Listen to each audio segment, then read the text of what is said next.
friends. How's everyone doing? Happy Tuesday. For those of you who only find me on YouTube, I wanted to just throw out there that I don't always do readings on live streams. I definitely do readings like offline and things like that. So if you ever care to follow me over on Instagram, feel free to do so because you get more exclusive access over there than over here on YouTube. I am trying to grow my following on Instagram as well, so I would love the follow if that's something you're interested in. My schedule is now Monday through Friday, so if you don't see me here Monday through Friday, you might see me over on Instagram. So just keep that in mind. Sophia V, hello, welcome in. Sherry, hi. Sisters, hello. Thank you for joining in. We do have some pre-orders that have come through, so I'll be posting those very soon so that way everyone knows where they are on the list. We're going to go ahead and get started with some free questions. And just so you know, later this week, we will be doing a 25 like giveaway. So that will probably be Thursday or Friday. If we hit 25 likes, we will do a giveaway for a free tarot reading that night. I'm trying to think, is there anything else you guys need to know? I think that's pretty much it. Thank you guys for liking the live stream. I appreciate it. I do see I've got about what does it look like? About 12 questions that people are wanting to ask. And all I ask in exchange is that you like the live stream. So please make sure you're doing that if you're wanting a free question. Also wanted to kind of give you guys some exciting news. Well, kind of for me, but also just for our community in general. My brother just bought a coffee shop in New Haven, Connecticut. And I'm helping my sister with like the logo design, menu design, and there's going to be a specialty drink there called the Luna, which is a shout out to all of us over here in the Luna Affinity community. So when he has his grand opening next month, I'll be vlogging my trip up that way so you guys can come along and see kind of like how proud he is of us over here, of me, and of our community that we're building. And just a little like nod to every single person who's supported me along the way can be a part of that coffee shop. So hopefully you guys are excited about that. I know I am. That's kind of the news that's going on right now. At the end of this month, I will be going to Texas and I'll be celebrating my anniversary weekend in November. So Halloween night, going into that weekend, you guys probably won't see me. But remember that I always offer, private readings and also offline readings at times. So keeping that in mind. Thank you so much, everyone. Our family is like so excited for him. He said, "That sounds awesome. Congratulations." Thank you. And like, it's a nod to you guys. He really wanted to have a drink in there that like represents our little Luna Affinity community. So super excited to share that with you guys when that happens. Let's go ahead and get started with the free reads, starting with Brooklyn. Brooklyn, I have a yes for you, King of Pentacles. We vibes.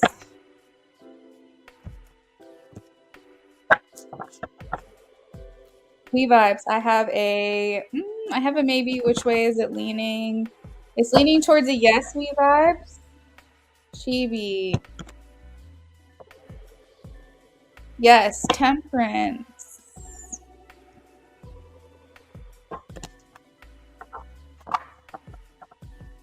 Temperance.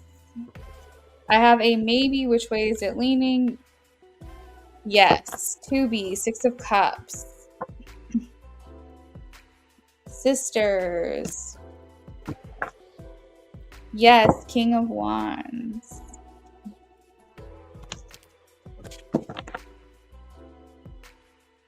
Sherry, maybe leaning towards a yes. 4 of Pentacles. I think this is possible. I don't know if it's going to be a super high chance, but I definitely think it's possible. Morning.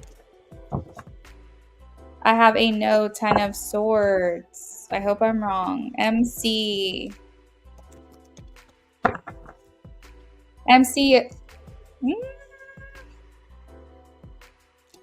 I don't know. Does he know you well enough to have a positive opinion of you? I think he likes what he's seen as of yet. Nine of Cups, but there is a little bit of wishy-washiness in that reading. That makes me wonder if maybe he's still trying to decide. Ray. Yes, Six of Pentacles. You may even get compliments from this person about it. Sophia.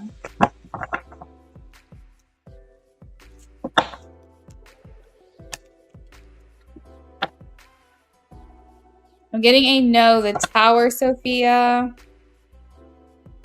Could potentially be some like flirting or like maybe a little bit of like a crush or something like that, but I don't think he's actively doing anything that would be considered cheating. Eagle. Yes, Knight of Cups. Beautiful. Beautiful. I have the Lovers. I'm leaning towards a yes. We have the Lovers in Temperance. Beautiful. But the Lovers also indicates a choice that needs to be made. So maybe you guys are working towards this. I don't know if this has officially been decided as far as like when it's going to happen. That's a really good reading though, regardless. I think it's coming for you. Hi, Amber We Vibes. Thank you for liking.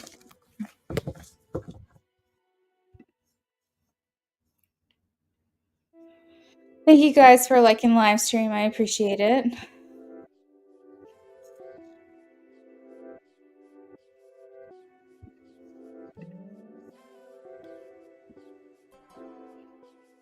You're welcome, everyone.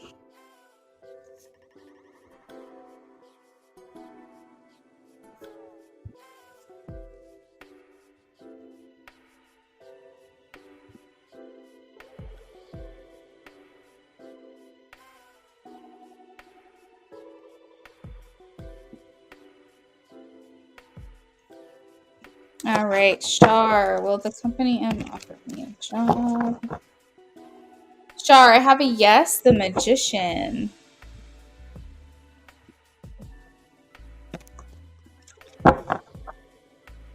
Sophie, I have a yes, Ten of Pentacles.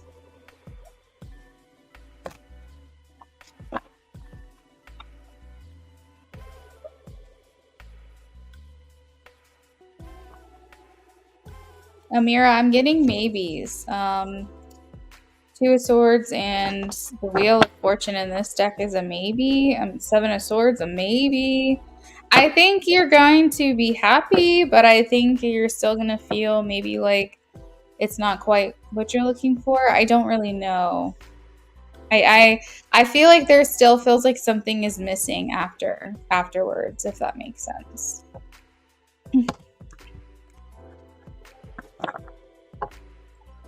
I have a no, Queen 707, 10 of Wands.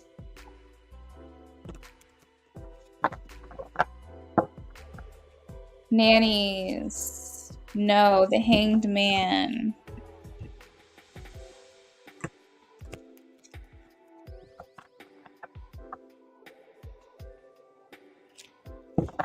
Daisha. Yes, King of Pentacles. IJ. No, the Devil.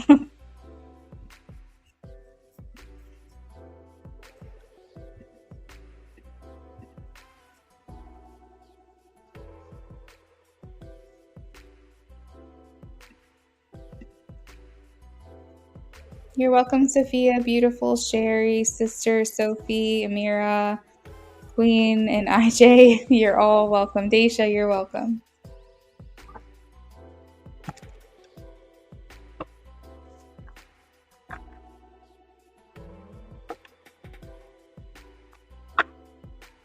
James, I am getting a yes. I have the magician here.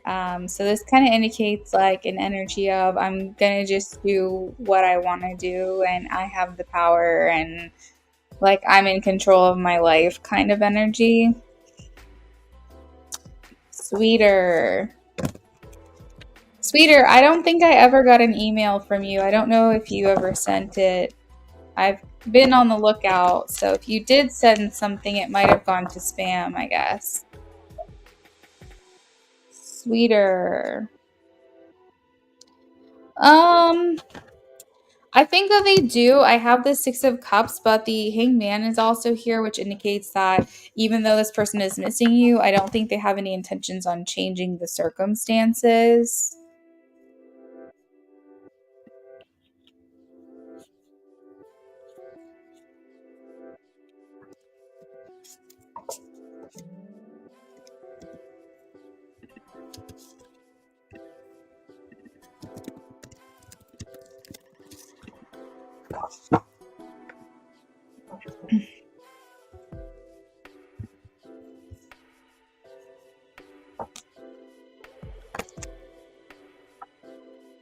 Oh, that's okay, sweeter.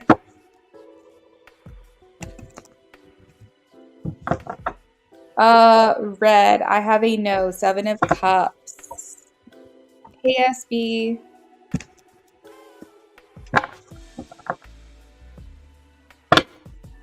SB, I have a maybe leaning towards a yes. Three of Wands. Three of Wands feels like very Jupiter energy, like very expansive. This connection might instill more confidence within you and like generally being happy with the outcome of this connection. So I feel like it's a yes. I don't know exactly how it's going to be good for you, but I am getting a yes.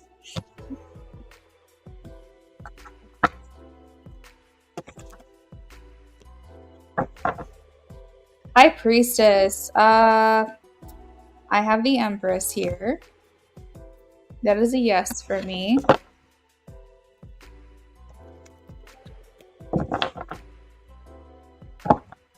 You're welcome, High Priestess.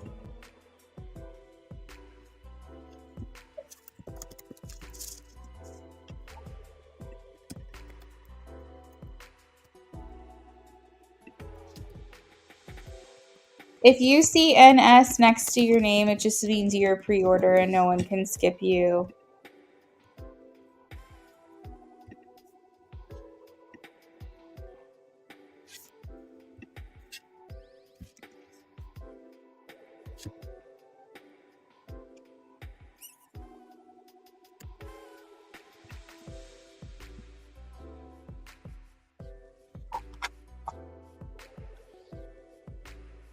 All right, so first up on the list, I have James. Sweeter, that sounds great. You're very welcome. Rising! Oh my gosh, hi!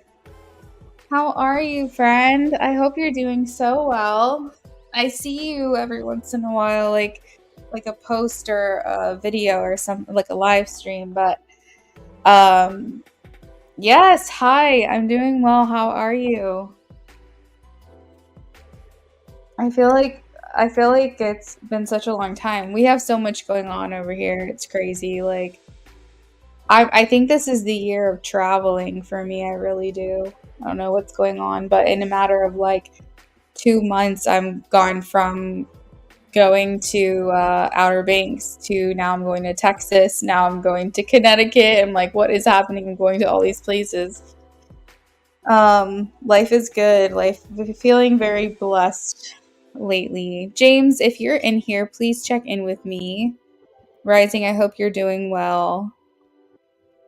I'm going to go ahead and post the list as it stands right now. I do know that Sweeter said that she was going to be making a donation, so we'll add her to the list in a second. First up is for James. Channeled message love too. Got you. Got you. Got you. All right. And this is on Patty for you, James, right?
For those of you who are just hanging out, I am doing a channeled message right now, so it takes me a few minutes to kind of like get this going.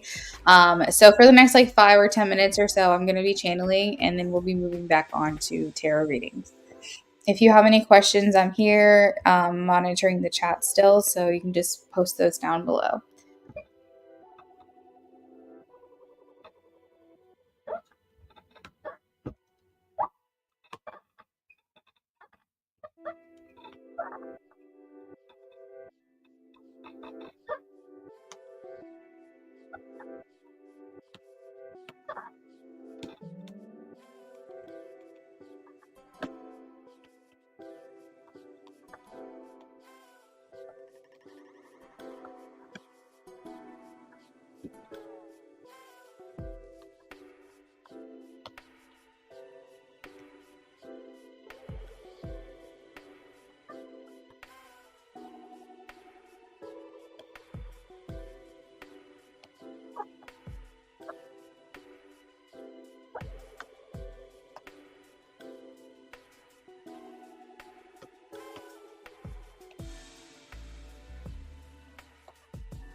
All right, so James, I'm about to send you your channeling right now. Um, I feel like she's kind of in this like deliberation place, which I'll probably get into a little bit more when we go into the love too, but I feel like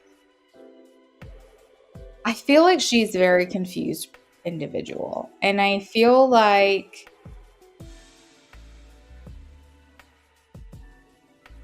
there's like it's almost like I'm getting like layers of skin. This is so gross. Like epidermis and like all that stuff. But like I feel like there's layers to her. We'll say like there's layers. I feel like on the outside she presents herself one way and there's like a layer underneath it where it's like the quote unquote negative things that drive her to want the things that she wants. And then there's like actually a layer underneath that where it's more um emotional intelligence. That's a layer she doesn't really dig into too deeply. And so I feel like sometimes she allows her ego to drive her. She lets her ego take the wheel of like what it is that, she feels she wants in the moment. But I think that if she digs down deeper and she like stays in that discomfort, she will really see that truthfully down beneath it all, she wants a healthy relationship. So she has these moments of like clarity where she's like, wait, like, I actually don't want that toxic thing. I want something good for myself. She doesn't sit in that energy long enough because it's uncomfortable for her. So when I send you this channeling, it's like almost like I'm getting information from her in a very healthy place, in a very healthy mindset. Again, she doesn't tap into this energy too much. But let me send you the message. So she says, for so long, there was a part of me that thought maybe this connection needed to be explored and I needed to figure out what this was between us. There is definitely something here, and I worry how right we are for each other. Like, does this make sense to keep putting each other through this confusion? The issue is that I know we are compatible in a lot of ways, especially our interests. But do we complement one another? Are we good for each other? Do we bring out the best in one another? The answer to these questions aren't so clear to me. And the complication that I feel is that she is a walking contradiction.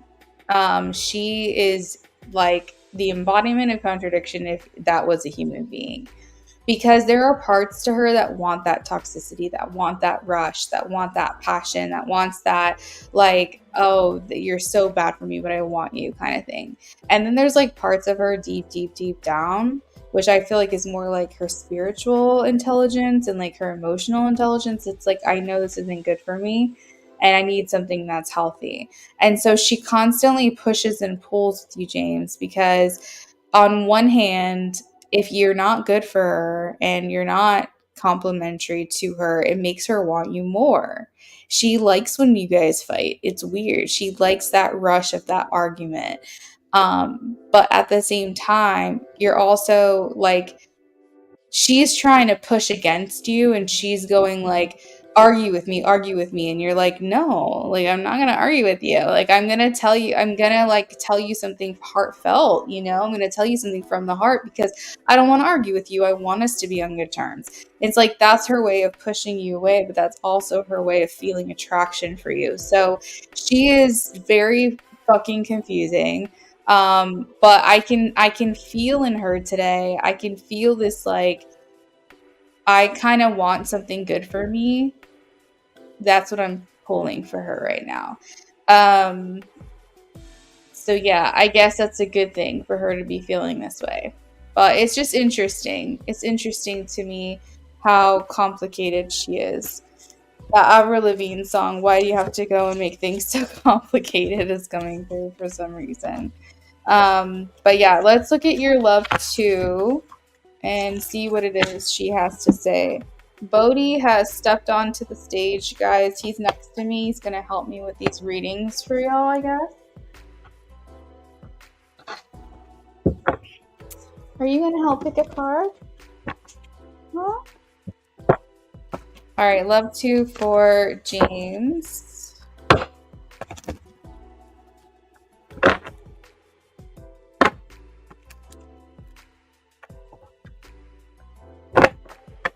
Patty and James.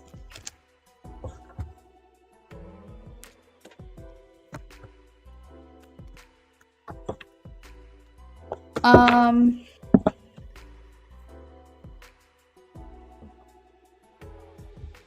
so she's got partnership and relationships consuming her mind quite a bit right now. Um, I have the Two of Cups in terms of like her thoughts, and her feelings on the matter are unready or unwilling to step into a relationship. So, um, I think she's kind of like, I think she's thinking about herself and her. This is what it is. It feels like she has this desire to be in a relationship, but when she thinks about it and she imagines herself in one, it starts feeling very suffocating. So it's like, it's almost like a disconnected desire. It's like someone who has dreams and aspirations to be a singer and like have like make albums and stuff like that, but like when they think about themselves being on stage, they get like stage fright. They're not good at like being in the spotlight, being um like so like it's basically like in theory it sounds good to her, but in execution it doesn't sound like it makes sense. Like, how can you be a singer, songwriter, but have stage fright? Like, how can you do those things? You kind of have to force yourself into the discomfort. It's not something that comes naturally to you. So I feel like that's what it is, that she wants the aspects in theory of a relationship, but when she thinks about actually plugging herself into that space, it's not easy for her to like understand and like imagine her there. So believe it or not, James, relationships is something that actually consumes her mind quite a bit, like being a girlfriend, being a fiance, a wife, what have you. I feel like this is something that actually consumes her mind a lot more than you realize. I think that might be like her cancer pulling on her, tugging on her a bit. I think you said she had a cancer stellium. And so, the natural placements of that sign, it wants a home, it wants a family, it wants to be nurturing and be in their own place of comfort and design a life of comfort. And so she's trying to figure out herself like what that is. And until she knows, I don't see her making a move. I see her pausing this game of life and saying, until I know what my next move is, I'm not going to do anything at all. And so this is where you feel like, I don't know how much longer I can wait for you. Like, I mean, it almost feels like she's making things way harder, more hard than it needs to be. And I'm not going to judge her experience. I don't know like what she's been through, and like you never know what someone else is going through and why they are the way that they are. But I can see like her struggles here. And so it's like sometimes James, it's like she gives you hope, and then sometimes she makes you feel like it's never going to happen. And I think that's intentional. I think that she is over here going like, I don't want him to think that something's going to happen if it's not going to. And in the way that she's presenting to the connection, I have the Tower. And so this is a card that comes with dismantling all of your beliefs, but it also is a card that brings enlightenment and epiphanies. And the Tower can be scary, but it's in the end for your ultimate good. And so I feel like there's a lot of like introspection that's happening within her currently. The Tower indicates a collapse of an old way of thinking. So this might be a really good energy for her to sit in and, try to like shed away the parts of herself that aren't working for her anymore. Her intentions here, kind of like yesterday, is reconnection, is to come back together with you, to communicate with you more. I do feel like there's the aspect of missing your friendship that you had before. Like, I don't think she can talk to other people the way she can talk to you. I think that sometimes like grander ideas and like more philosophical or spiritual conversations are not easy for other people to grasp. Their intelligence isn't where it needs to be to have these conversations. And I think she really rather enjoys the fact that she can have these kinds of conversations with you. And so she thinks to herself, like, oh, he would get it, like he would understand, whereas other people might not get it, or it might go over their head, or like you'd have to sit there and explain it first and then they would get it. You know what I mean? You're a very good conversationalist, and I feel like that aspect of your connection is something that means a lot to her. She likes being able to like tell you things and like you just understand what she's talking about. You guys have like similar areas of interest as well, and that really supports the friendship that you guys have made. So I think sometimes those lines can get blurred, and I think sometimes she worries she's giving the wrong signal, and I think sometimes you wonder what the heck is going on with her and what's going on in her mind. But anyways, these intentions here are to come back and communicate with you. I think that she's you stimulate her in a way that I don't think other people can. Um, and I think that mental stimulation is very, very important for her. And so like you guys just really fall into sync in that way, and I think that that is something that's very special to her, and I think that's partly why it's hard for her to walk away from you. um Everything's pretty balanced right now in terms of blocks or influences. So whenever I look up this, like ask for this card, are there blocks or are there influences? I do it because I just want to know if there's anything new that you need to know about. And I don't have, there's anything new outside of what I've already told you yesterday. The Justice card is here, and this is like a very, very balanced like energy. It's indicating that there's no new blocks, there's no new influences per se. Um, this card does indicate, though, like the need for justice in this relationship, the need to feel seen, the need to feel vindicated. Um, like there is kind of that energy swirling around. And with the overall energy, I do have the Five of Pentacles. So what that's telling me is that the closeness that is desired in this connection is not being experienced. The Five of Pentacles indicates still feeling like you're on the outside of each other's life, and there's like that craving and that desire to get close again. So that's what I have for the love too, James, but I'm ready for your BOGO questions if you want to drop those below.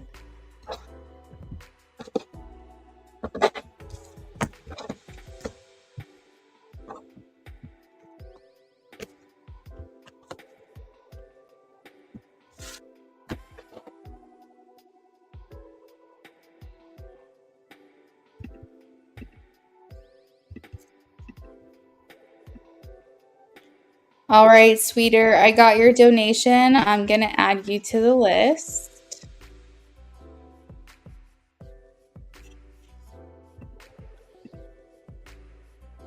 Hey, Transformation, how are you? Wow, James, I'm so sorry. It looks like my chat just caught up. See, everyone was typing something to me and I wasn't seeing it.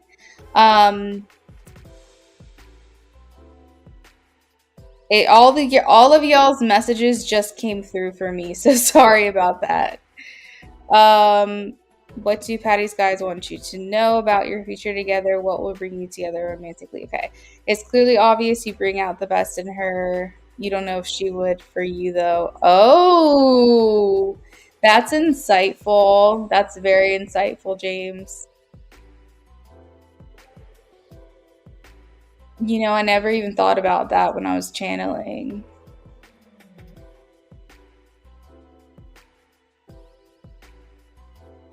That's interesting. Okay. Hey Bree, welcome in, friend. So sorry, I'm just now seeing this. Our free list closed at 9, so you're a little too late on that, but you're more than welcome to donate if you like. Transformation, hello and welcome in. Let's update the donation list really quickly while I have a second. Again, sorry about the delay on the responses.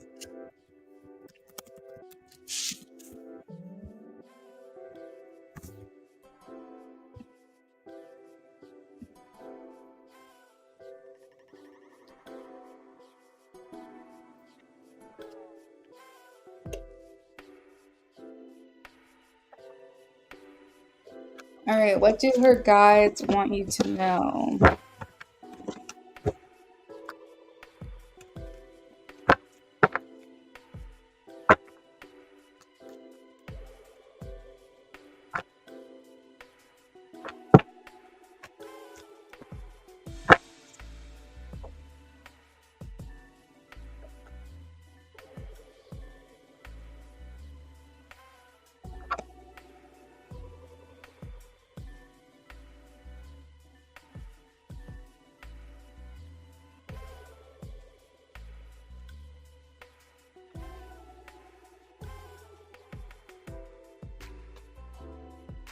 Hmm.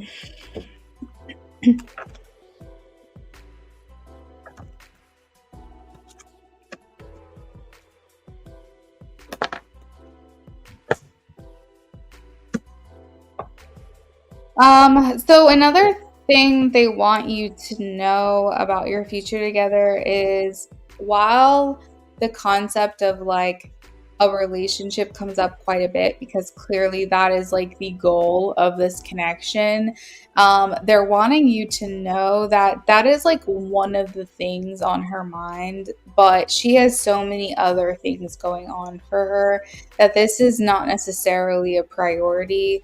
They're showing me the Seven of Cups. So this indicates that, like, yeah, maybe love is one of her cups, relationship is one of those cups, but she's got six others that's got other dreams and goals and ambitions within them. And so I think one thing they want you to know, which may pertain to your future, but maybe just something that's important for you to know, is that if you were to rank, if someone were to give you like a survey and say, hey, rank the priority of importance in these areas of life: career, family, love, relationships, etc., your ranking for a relationship is much more of a priority than it is to her. So I think that's also something to just keep in perspective, is that it ranks higher for her. I mean, sorry, lower for her and higher for you. And so not only are you working like in a deficit, as I mentioned before, you also have this issue where it's just not as important to her. It is definitely something she thinks about quite a bit, but it's not necessarily something that she's like, oh, I've got to have this thing. And I think that it is important to you. I think having your life partner is important to you. So she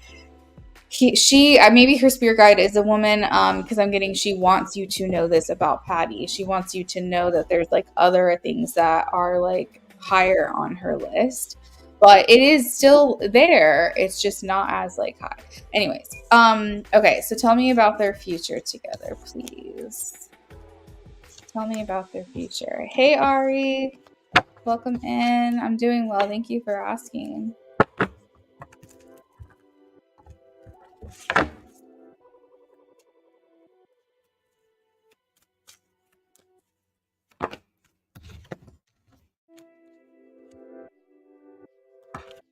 What do you want them to know about the future together?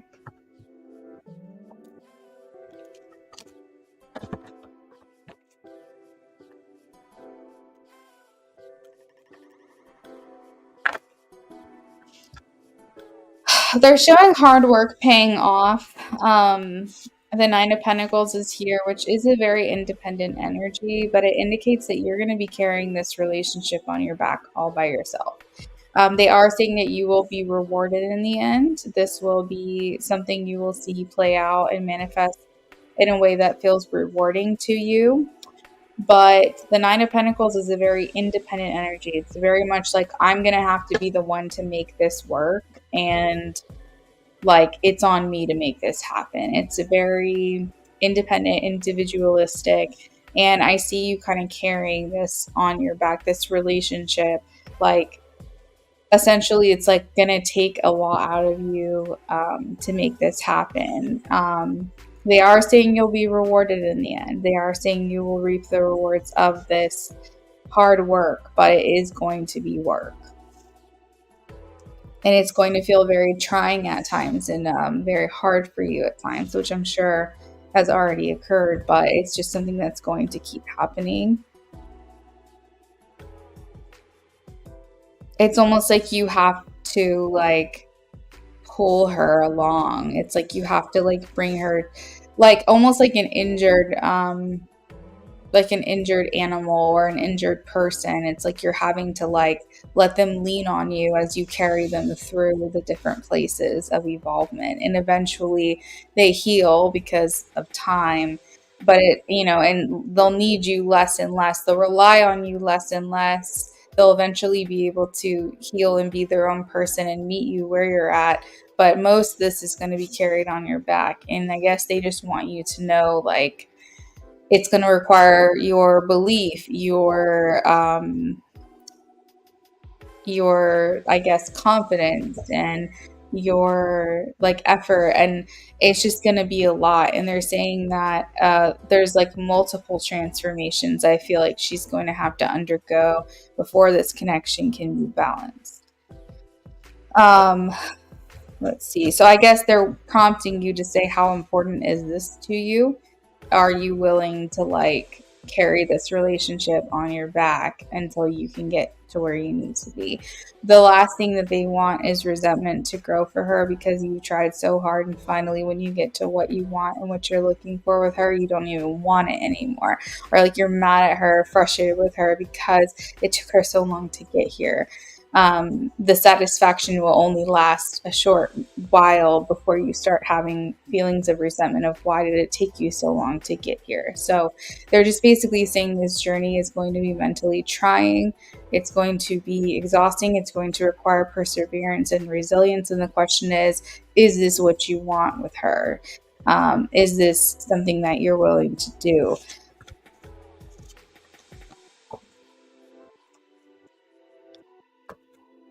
It will pay off. They are saying it will pay off. But it's like you are going to have to walk through the unknown, though. Like it's going to feel unknown for you, because even as a reader, I can say you're going to be rewarded. And I keep seeing that you're going to be rewarded. You're going to be rewarded. But like there's no guarantees ever in life. And like that's a hard thing, is if some angel came down and said, hey, she will be with you 10 years from now, but you have to keep carrying this relationship on your back for the next 10 years. I guarantee you she will want to be with you in 10 years, but you have to keep like carrying this. Is that something you want to do? Even with a guarantee, I still think that's a very grueling like outcome. That's a very grueling process to have to wonder if you're going to put yourself through that. Hey, Stacey, yes, you can donate for sure. Absolutely.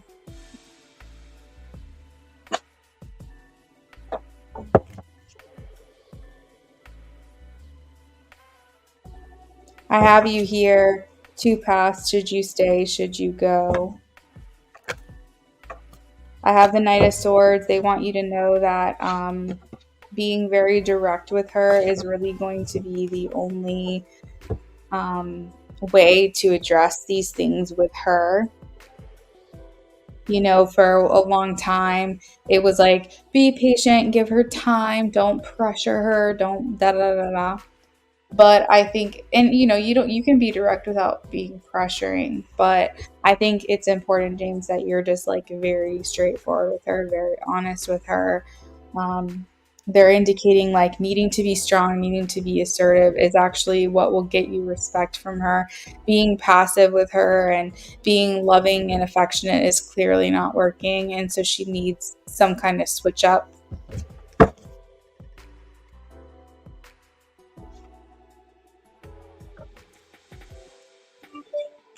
The last card I have here is the Eight of Pentacles, and it's paired with the Queen of Cups, which just indicates a lot of work, a lot of effort. In the end, you'll have something that you're proud of, but it's going to be difficult along the way, and it's going to take a lot of effort to get her to this Queen of Cups place where she feels like she can be vulnerable and she can reciprocate and she can express to you that she loves you and is in love with you and wants to be with you in that way. Stacy, I got your donation. Thank you. Oh, and you paid to skip. Okay, sounds good. IJ was a pre-order, so we can't skip him, but I can move you up. to be the next person after that, okay?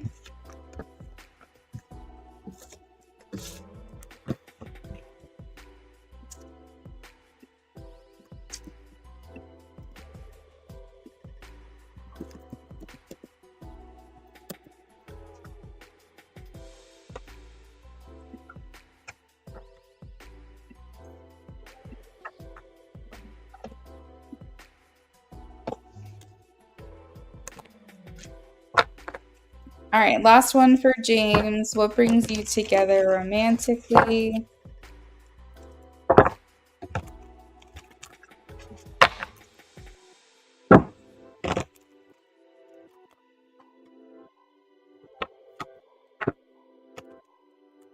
What brings them together romantically?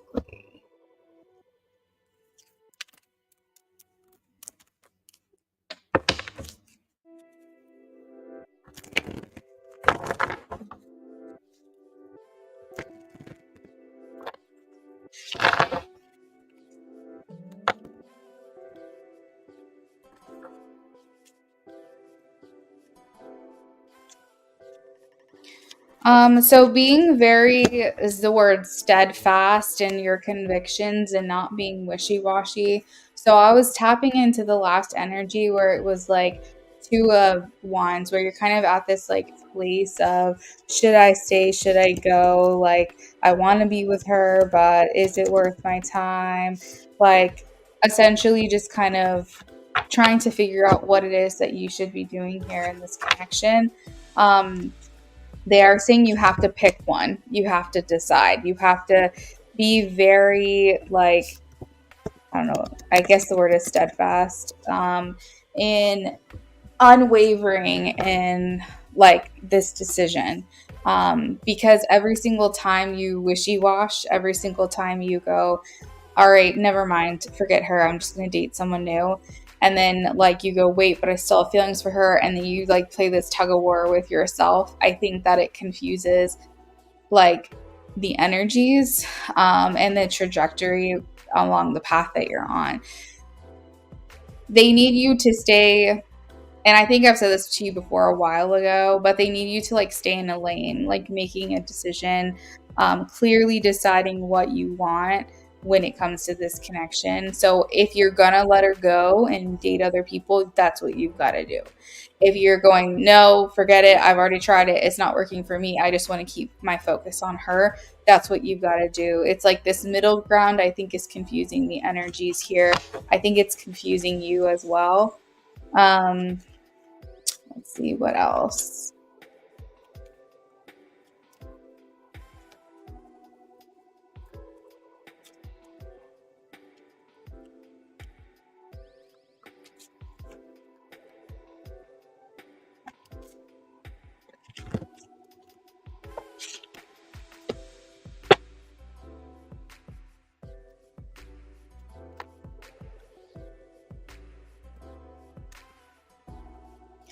So they're saying keeping an open mind can bring you guys together romantically.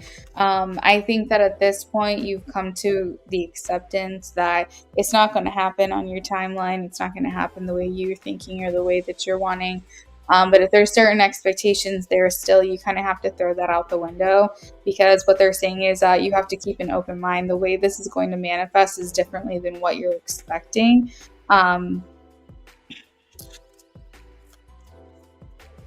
let's see. We'll bring them together. I also feel like it's important for her to understand that, you know, like I don't know. I'm getting the sense, James, you're not her type. Like you're not her usual type. And that's not a bad thing, actually. That's probably a good thing, because clearly relationships have not worked for her in the past. But she may be like looking at you as someone, oh, I've never been with someone like him before. This is not my typical pattern. Therefore, it feels unknown. Therefore, I'm scared, or like, this is bringing me out of my comfort zone. So her need to be more open-minded as well, as to like, hey, this may not start out the way that it typically does, but it doesn't mean it's not a solid connection. It doesn't mean that it's not a good match or a good person for you. So that's something that would be important. Um, I have codependency in reverse. What does this mean?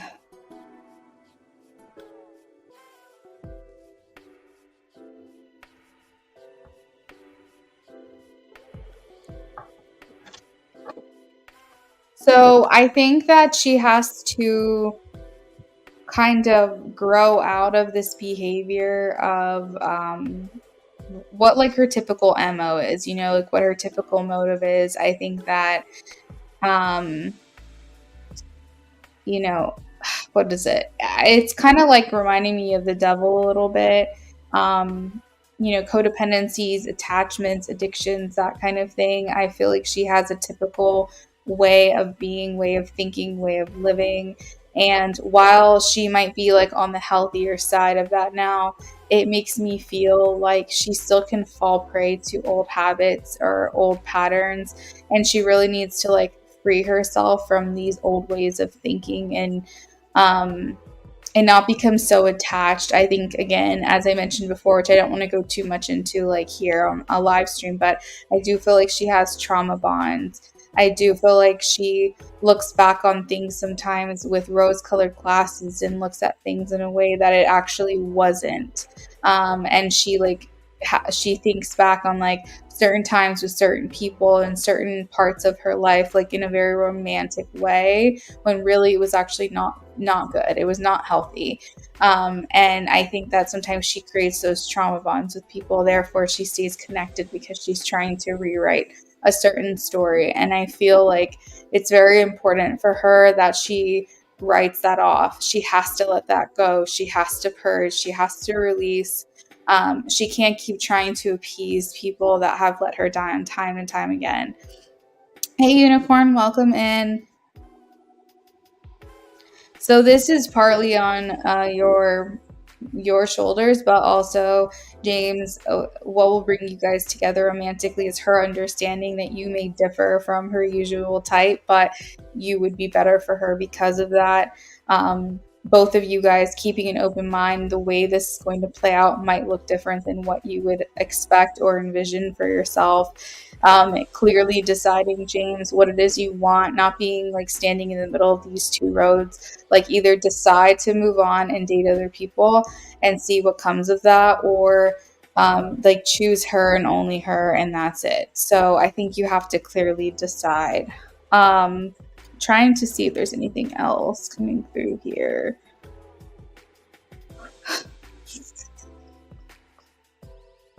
I think also she needs to understand that like she deserves love, because I think that's like a big part of her issue is like feeling undeserving of what she thinks love is, and only accepting what she thinks she deserves is a big like theme in her life.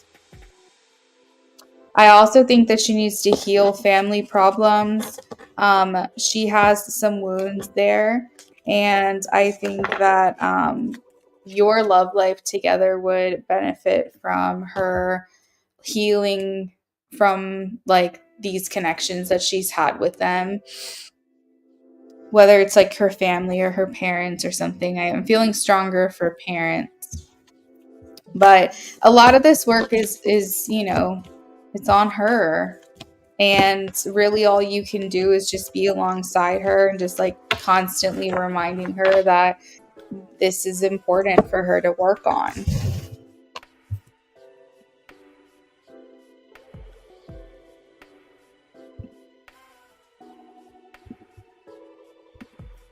All right, next up we have IJ.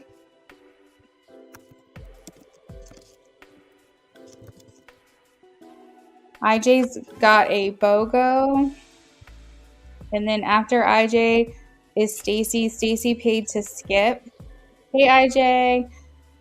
And then after that, right now we have SB. And then we have Sweeter.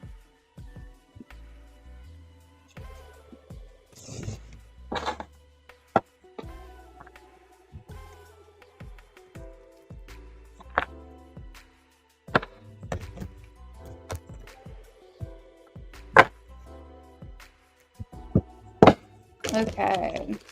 BOGO 1.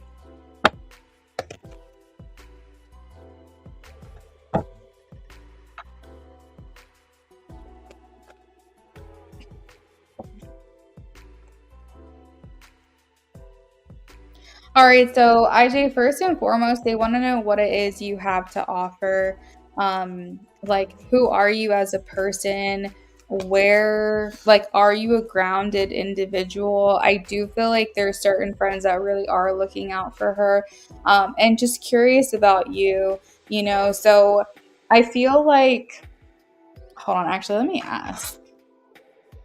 She has, I will say, probably two friends that she has probably brought you up to. I again know that I feel like she's really trying to, again, as I mentioned before, keep your relationship as like pure and untouched as possible. But I feel like there's two people specifically that she's confiding in when it comes to you. And I do think it is, of course, because they're bringing it up. They're seeing you on her social media. And they're like, who's this guy? And now they know about you. So, and I think it's also hard for her to not talk about you because it's like exciting. So she's kind of constantly finding herself torn between like talking about it and keeping it personally to herself. So yeah, it's one of those things where it's like she's kind of conflicted, I guess, within herself, but they're looking for the type of person that you are. She's got two good friends, I feel, or two people that are very close to her inner circle that she can trust, and they're looking at the type of person that you are. What they're finding is that you are very unique and different, that you are much like a free spirit, that you look and come across a lot younger than you actually are. However, your intelligence shows wisdom. So people might have a hard time, IJ, in life, like really pinning down how old you are. That might have been something that's always been a thing about you. But they're kind of noticing like how you have like this youthful like appearance, but also you're very wise. And so they're kind of like, okay, this is interesting. I think that they are curious, are you talking to other people? You know how these girls are, especially if they're girlfriends that you can trust, they're going to be really getting down to CIA level. You know what I mean? They're going to try to figure out like, who's this girl? Who's that girl? Who's this? They're really trying to look out for her, and see if there's anything like, I guess, sus. He said, "You get it. You don't mind being observed. The gray in your beard is starting to give it away now." Oh, okay. Got you. But have you had that? Like, I don't know why I'm just picking up the fact that you might have had like issues. People are like, "Wait, you're how old are you?" Like, they can't quite figure it out, because you give this like young energy, like you don't give off the fact that you have age, but you're intelligent, and so like that goes alongside that knowledge, and intelligence goes alongside of having wisdom. So it has happened before. About the FBI team. So I think that like one of the main things is I think they're wanting to see like um what they can figure out about you, because I have the crown chakra here, so it's like they're wanting to know what they can figure out. And then also we have the root chakra, so they're trying to see what it is you have, to offer, what type of person that you are there any secrets here? We have the moon. So they're really just trying to figure you out, understand you, that way they have more to talk to her about. Maybe if they kind of could see the type of person you are, maybe she would be more willing to open up about you. I think they have another thing coming, because I don't think that she's going to let them fully in, no matter how much she trusts them. I think that it's just very important for her to keep this connection with you as sacred as possible. So they're just going to get bits and pieces. And I think that's also partly, I'm hearing, the reason why they're snooping on your page, is because she's not giving them a lot of information. So like, if she's not going to tell us, I'm going to figure it out. So yeah, there's like a little bit of that going on, like, because they feel like they're not getting enough information, and they're nosy, they care about their friend. They want to know more about you, and she's not divulging all the details. So they're like, that's fine, I'll figure it out for myself. Let's see. There may be some things on your page that talks about Well, it's the Three of Wands, so it's everything that's expansive. So it could be if you put things on there that like show third eye stuff, like spiritual stuff, or like an expansive mindset, or talking about your consciousness or your overall collective consciousness. If you're talking about the places that you've been, the places that you've traveled in the past, that could also be some content that they're looking at. Um, let's see. Let's see. This also can talk about like food for thought. So the Three of Wands can talk about sometimes of like um, self-confidence, self-belief, like how to move forward, how to overcome. So if you have a lot of like positivity on your page, like positive affirmations and just things that have helped you get through life, or like quotes to live by, that's also something that they're paying attention to. And then if you're posting anything about just your life in general, in terms of, experiences that you've had that were like one of a kind, or things that you've worked towards. So this could be like anything to do with athletics or achievements, or sometimes the energy would be like weight loss journey. Not saying that's what you're doing, but the energy is like what you have achieved, what you have accomplished, like before and afters, and like, where you started versus where you are now, like that kind of vibe. So these are just like some themes that they are seeing. But overall, I really think they're just trying to dig up information, because she's not giving them much, and I think they're just curious. So that's what I've got there. Let me know if you have any questions about it. They're seeing that you're different, though. That's one thing. They're like, he's different. He's definitely different. You said you don't mind them being protective over her because you're protective too. You post a mix of things, spiritual things, but not too deep, positive things, nonsense. You've been speaking a lot more. Okay. In personal experiences. Yeah, that makes sense. All right. Second question. With N, you have been feeling a sense of her pulling on your energy today. What is she wanting to express? Okay, perfect.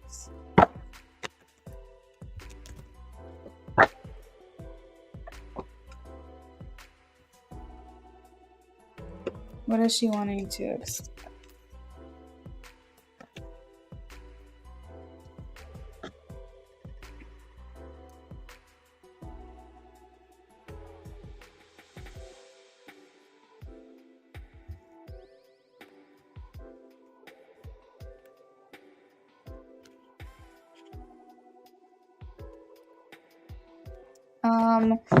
So I'm seeing that her throat chakra is a little bit locked up lately.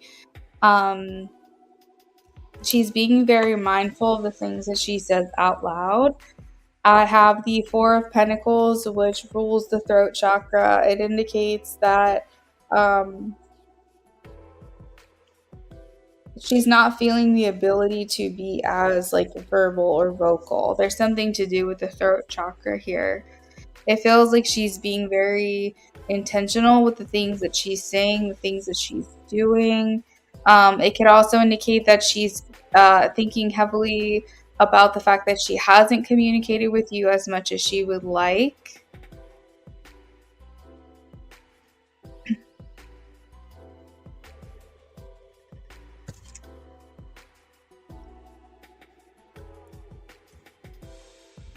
There's something here about not wanting to lose an opportunity. What is this about? Not wanting to lose an opportunity. Has she gotten back to you, IJ, about like, you guys were talking and communicating, and then she got busy? Has she like been able to communicate with you since then yet? I do have the Six of Cups, so I feel like it's almost like a foreshadowing or forewarning that she's coming back around. She will be reconnecting with you. We have the Six of Cups. When will she be reconnecting? When will she be reconnecting?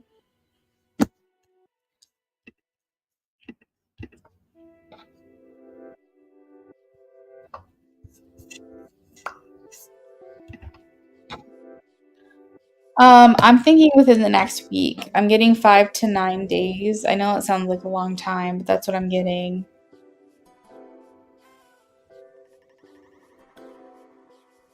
She hasn't. Okay, yeah. I'm getting reconciliation or reconnection with you within the next week.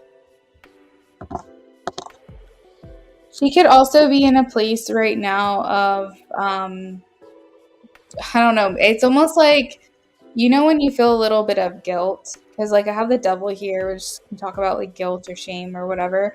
But like I feel like she's feeling a bit guilty because of the fact that she's kind of left you hanging. And there's something here about like not wanting to miss out on an opportunity, Ace of Pentacles. So part of me makes me wonder if like that's why she's heavy on you today is because it's everything in thought form, because she hasn't actually been able to communicate. That could be why it's like that reserved throat chakra where she's not communicating with you.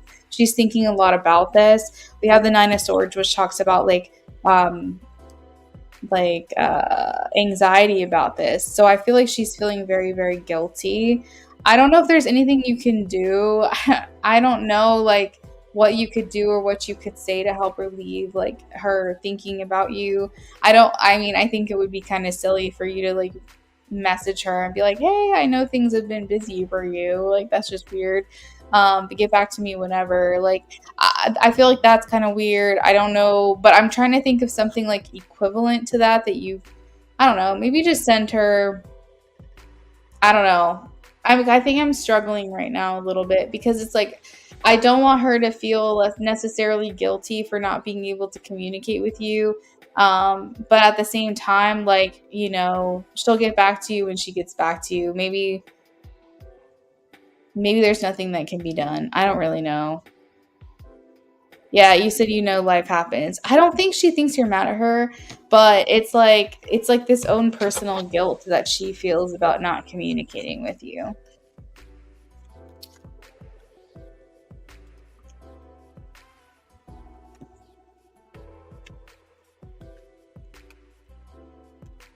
I feel like she's hitting like some kind of deadline right now, IJ. I have the Nine of Pentacles and the Eight of Cups. So she's basically about to clear something off of her plate, and maybe that will bring a little bit more time into your connection that she'll have.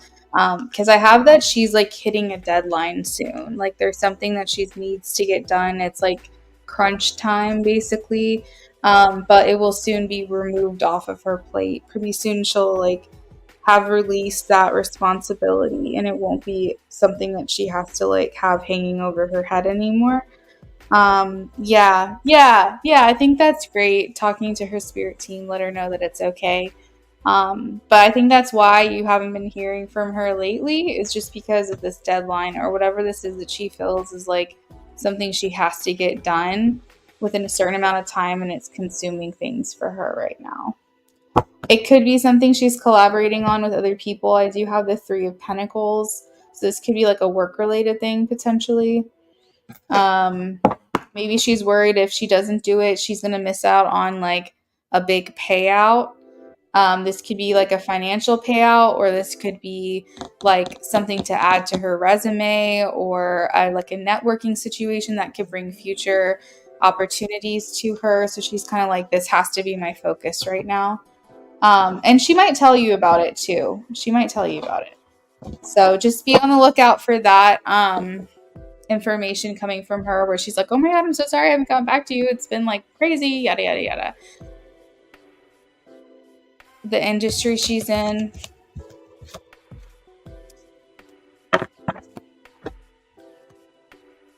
Tell me again what her industry is. I thought she was like therapy.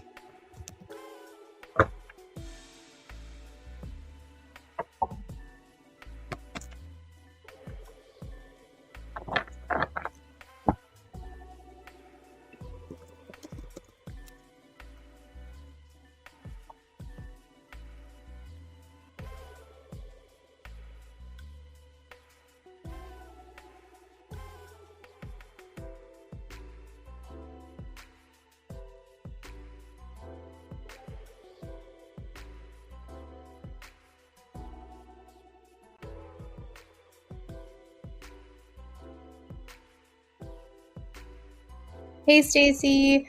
I have you down for a mini if you want to post your question. Oh, wait, I already have it. Thank you, Stacy. She moved from that into more clinical. Oh, that's right. Yeah, that went completely over my head. I forgot about that.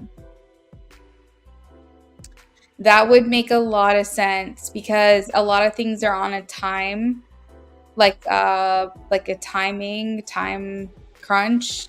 Um a lot of stuff has to be done probably on a certain schedule. That makes a lot of sense, IJ. Yeah, you're right. Yeah, I got it. Okay, cool. Well, IJ, that's what I have for you. If you don't have any follow up for me, then I'll move on to the next.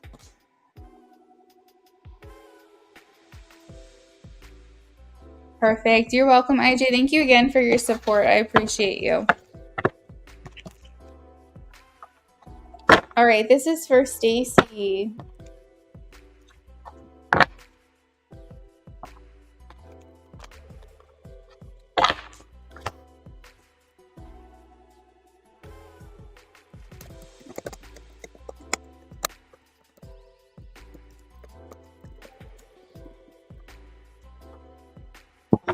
Boyfriend and you have been arguing on and off. How's he feeling about her?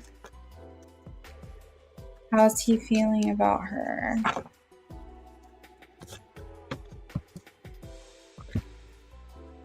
How's he feeling about her?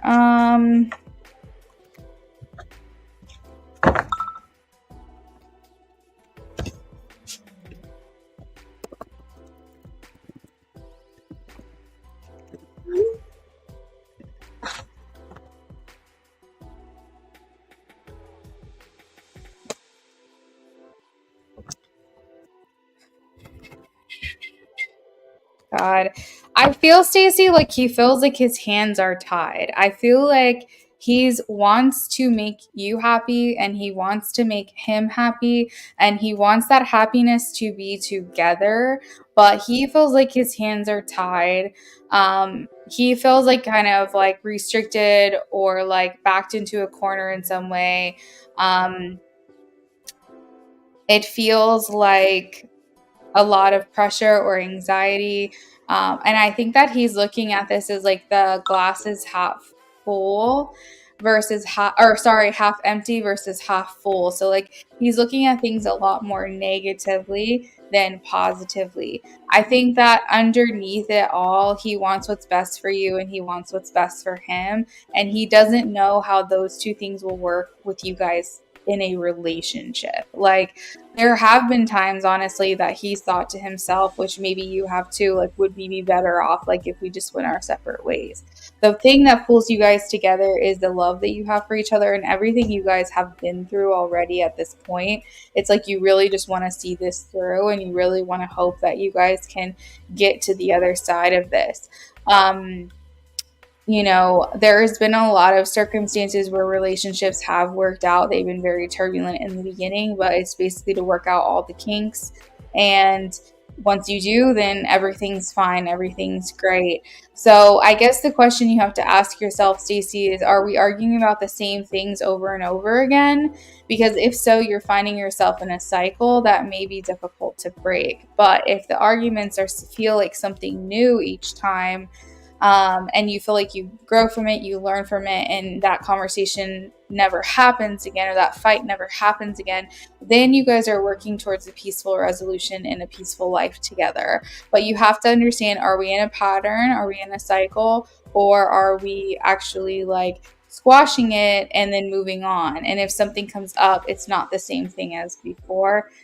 So that's kind of like the struggle. He has a lot of love for you. I see with the 10 of Pentacles wanting to come out, that he has always felt like you guys were meant to be, or like you guys would be in each other's life for a long time. I do feel like his faith in your relationship is like lowering each time as time goes on, each time that you guys have these struggles, but it's still there. It's just like feels not as strong. It feels like he's like losing hope or something. I do feel like him being with you makes him feel good in the sense that he feels like you're a great person. He feels like you're a good catch. He feels like he's really like won the lottery when it comes to who you are and being with you. But I think that there are, like you said, you're in a cycle. There are like patterns and things that are like very difficult for you guys. And I think that he's losing faith in this connection every single time you guys, you know, have a disagreement. That's like the difficult part, which is like hard for me as a reader because I don't want to tell you these things and I don't want to see this energy in a reading. I want you guys to be happy and in love and like bliss and like so much happy bliss like energy, you know. But I've got to be honest, like I do feel like he's struggling with it. I feel like he still has enough fight in him to keep trying. So there's that. But I feel like honestly, he's looking for some kind of recognition and he's looking for some kind of success in this connection that he's like having a hard time finding. Um, Things have gone from being very vibrant to being very murky, very muddy, very cloudy for him. And he doesn't really know, like, you know, if it's going to, the sun's going to come back out again, so to speak. Like, they feel, it feels very cloudy for him. He's not really sure, like, what the answer is here. He's not really sure, like, what to choose or which way to go. The positives are that he has a lot of love for you, that you guys have already been through a lot as it is. So it's like the drive and the fight to want to see this through and keep trying is definitely still there.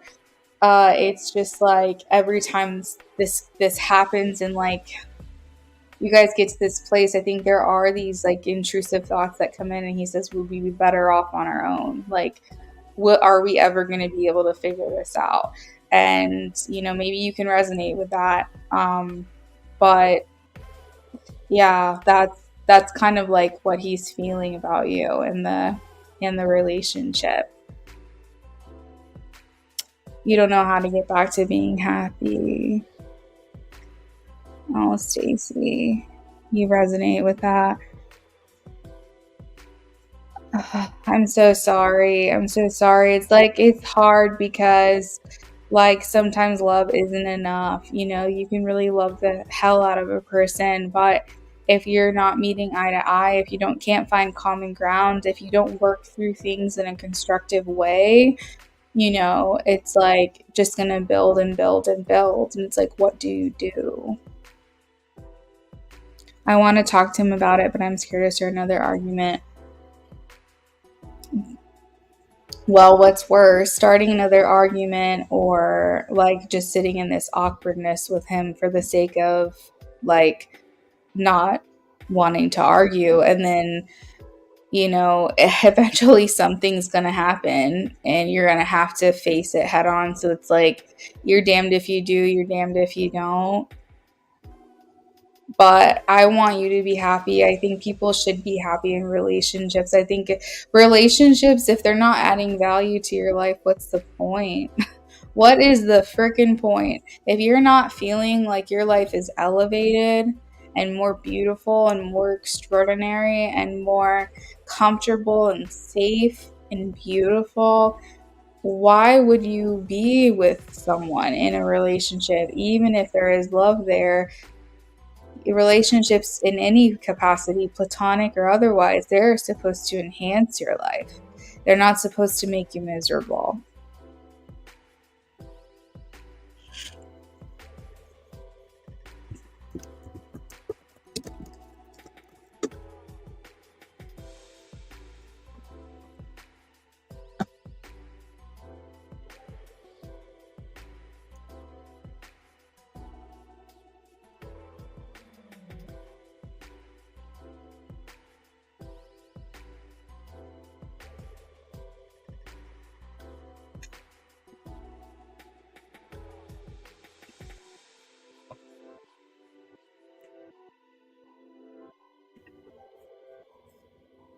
You can try to talk to him and see if it helps. Yeah, I mean, the thing is, Stacey, you're going to have to exhaust all of your options, you know? Um, that is like the one thing that I can say is no one can tell you when you're done. No one but you can tell you when you're done with a relationship. If you still have fight in you and it seems like he still has fight in him, you have to see it through. You don't ever want to wonder what if. You want to get to the point of, I did my best. I saw it through. I exhausted all of my options. This is where it got me. But at least I know walking away, I'm not going to have any regrets. And I hope that you guys can come out the other end of it. I hope it's more like a resolution versus like a moving on from each other. But you have to see it through. If he's not receptive to this, Stacey, then I think that is answer enough. And I think that when someone wants something more than the other person, and I think that's like an answer within itself, because you want to feel like you guys are fighting for this equally.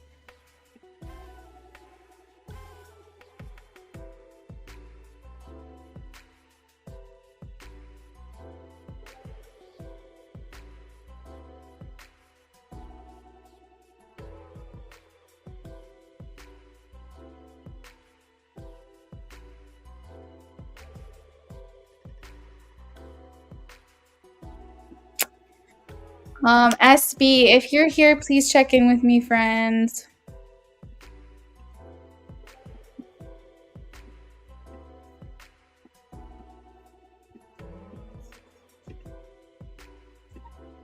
Hey, friend, how are you? You can go ahead and post if you're ready.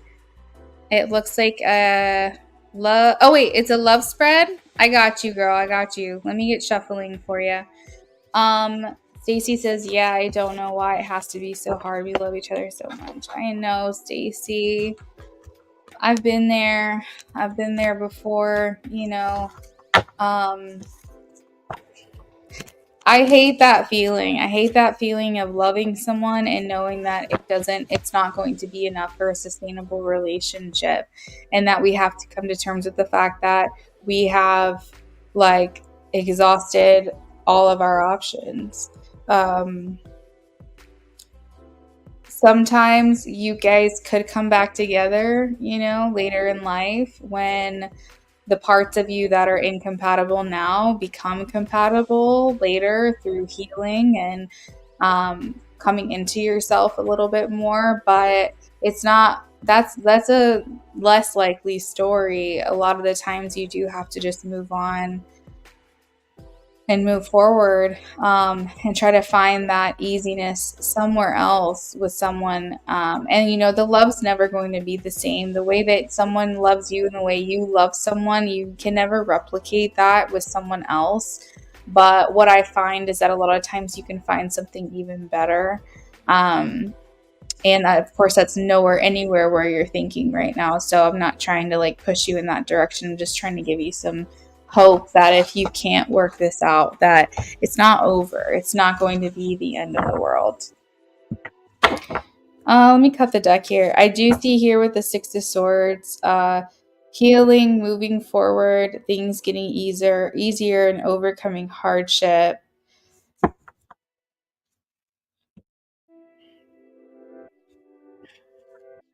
They are showing one way or the other, things are going to get easier for you. I don't have that. I don't have that answer for you about you guys breaking up, because I don't think either of you are ready to make that decision yet. So I don't think it's in the cards right now. Because I think you guys are still holding on to this relationship really, really tightly. So I don't think that would be an option for you right now. But that is a good thing, because that means that neither he nor you have decided to end the relationship yet. So you guys are both still here fighting for the connection as it stands right now.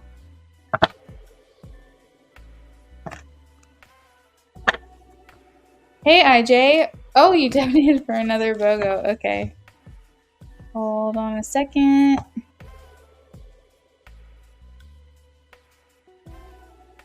All right, I think I'm going to go ahead and close the list now. Philomena, I got your donation. I'm going to update the list momentarily, everyone. Just bear with me while I work on this.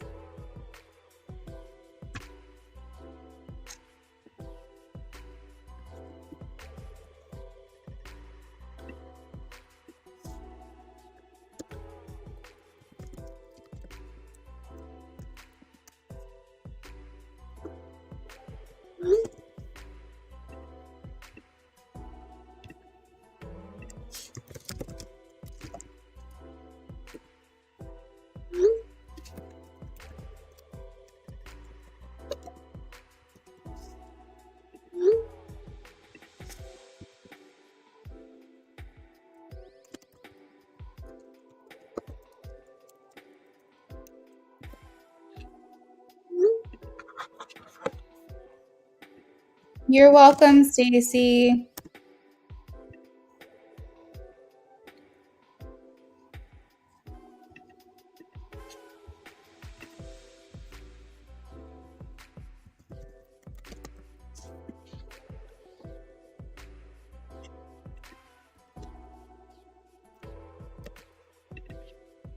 If anyone donates to skip the line, let me know in advance because I don't have anybody right now that is planning on skipping. So this is the order. We have SB, who I am working on currently. And then we have Sweeter, then IJ, then Philomena. And then the list is closed. The list is closed. The list will be closed after that. If you are currently on my list for donations right now, you are more than welcome to add on to your reading. I just won't be accepting new donations from anyone outside of the current list.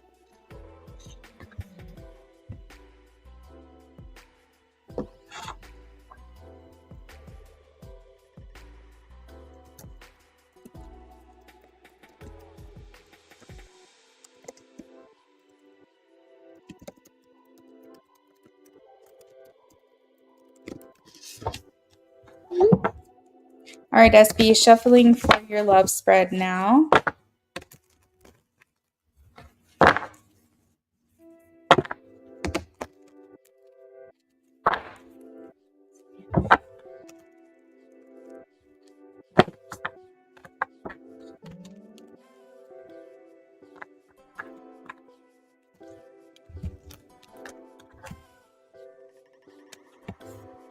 All right. So SB, I wanted to tell you that as I was shuffling, my nose was getting really itchy, and a lot of times if my nose gets really itchy, face gets itchy, or like I start sneezing or whatever, it makes me feel like you guys are going to be in like constant new communication. So I don't know if you guys are already currently talking every single day or like what's going on with you guys, but I feel like the communication is going to be enhanced or leveling up from wherever it is right now. It's going to be getting better. All right, so let's take a look here. Oh my god, girl. What kind of spell did you cast on this man? Holy shit. Wow. Girl, I feel like he wants to wipe you up at this point. I don't know what the hell you are doing, but keep it up. Keep it up because he is... Wow. All right, really quickly, really quickly, because you might want to do some more research yourself, or if you understand like the basics of tarot, then you might already get where I'm going with this. But how he feels about you, we have 10 of Cups. His true intentions, 4 of Wands. What you want, Page of Wands. What he wants, King of Swords.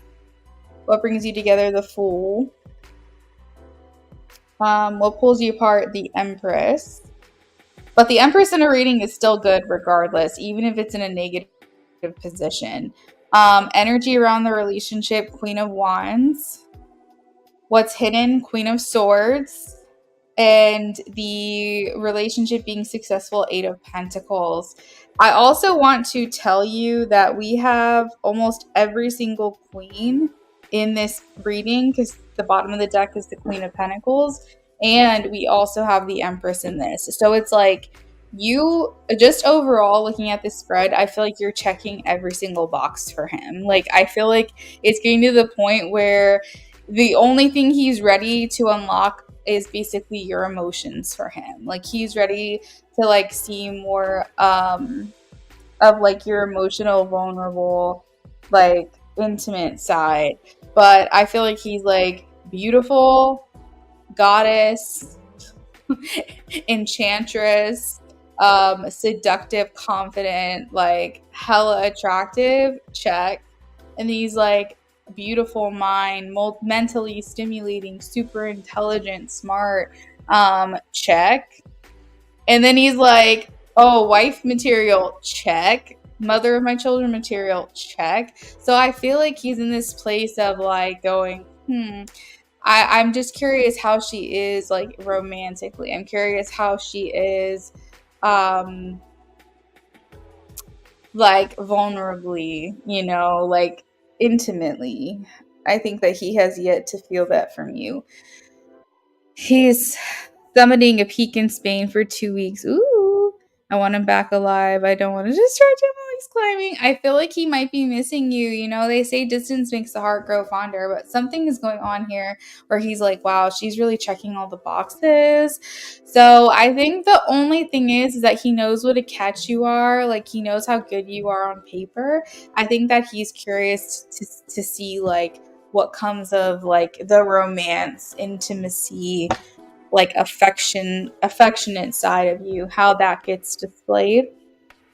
But how he's feeling about you, we have the 10 of Cups. So he's feeling great. He's feeling like you guys are getting along really well.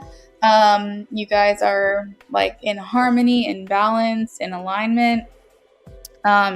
His true intentions, we have the 4 of Wands. So this always indicates a leveling up of a relationship. So taking things to the next level is what he's looking to do with you. And what you want, we have the Page of Wands. This is interesting. Have you ever had the Page of Wands for what you want? You are looking for someone to take care and be gentle with your heart, I feel.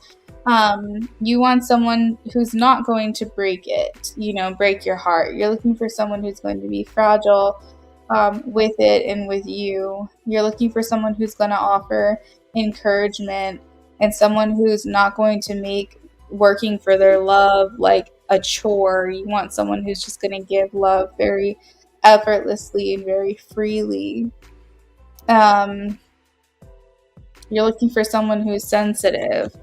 And I feel like what he wants, he's saying, I want someone who's selfless. I want someone who goes after what they want and are ambitious, but not in like a skeevy kind of way, not like a ruthless kind of way, just someone who's willing to work their way to achieve their goals, but also being considerate of those around them. I feel like he wants someone who's tenderhearted, who's good-natured, and someone who isn't afraid to go after what they want, but aren't like impulsive or hasty. And what brings you together, we have the Fool. So I think what you guys really like about this connection is, you said, dang, doesn't have my shoulders. Yeah, you can send for another one, SB.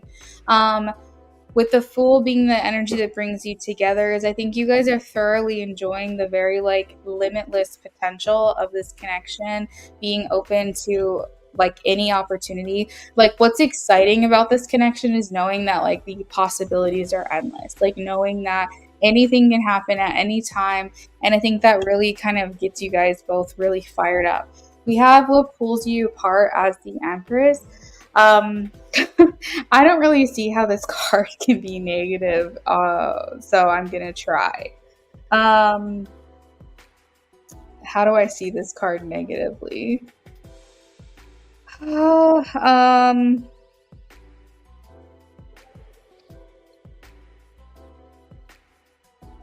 feel like Spirit needs to give me another card because I'm having a hard time.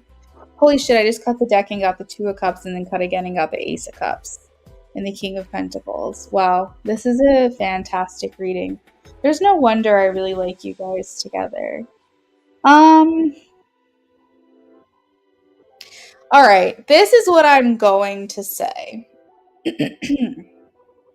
I don't see how the Empress can be negative. So this is like the most negative thing I can say is that it is ruling um is it the solar plexus? What am I looking at here? Sacral chakra. No, that's not even negative. Oh my god.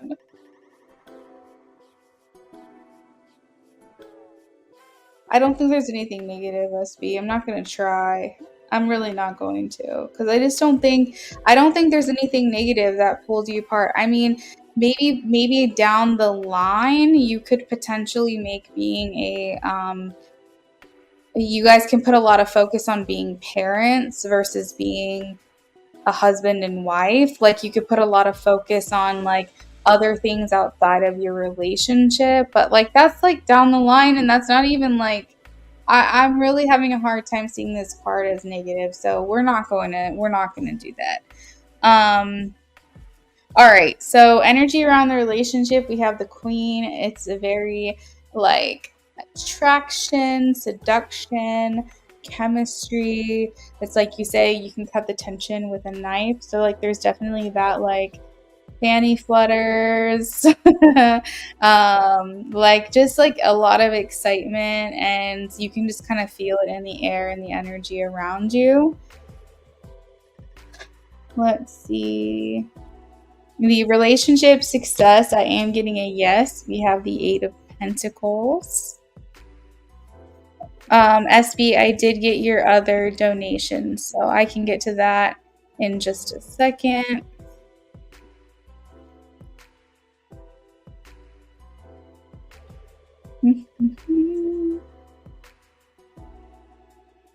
So the one thing that they want you to know, which is coming under the position of what's hidden, they just want to make sure that whenever you feel the time is right, pull the trigger.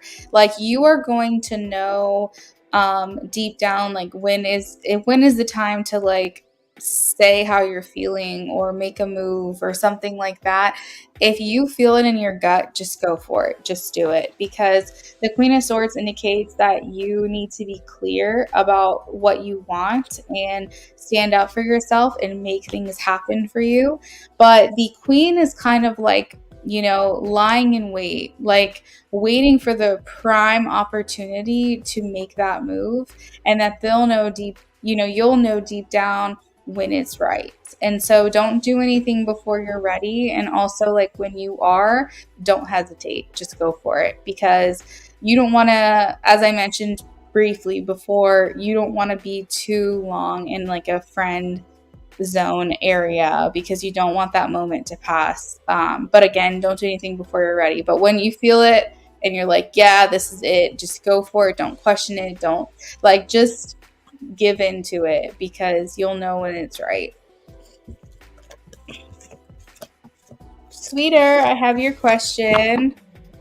All right, so the next question for you, SB, we have, what does he find most attractive?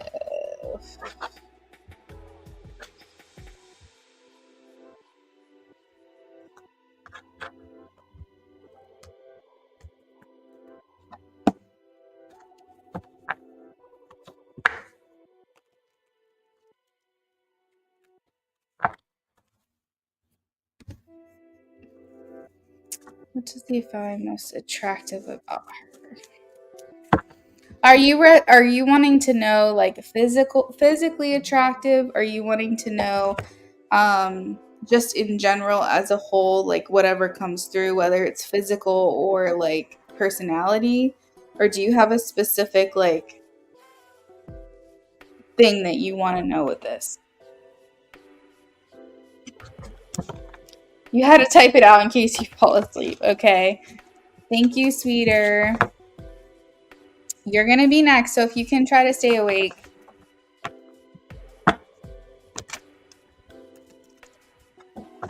Hey, Rhonda. Our free list is actually closed. All of our lists are. We aren't able to take any more questions tonight. I'm sorry.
All right, SB. We're gonna just do a mix of both because I truthfully don't know if you have a preference on like physical appearance or if you're like whatever comes through, whatever he finds the most attractive about me works.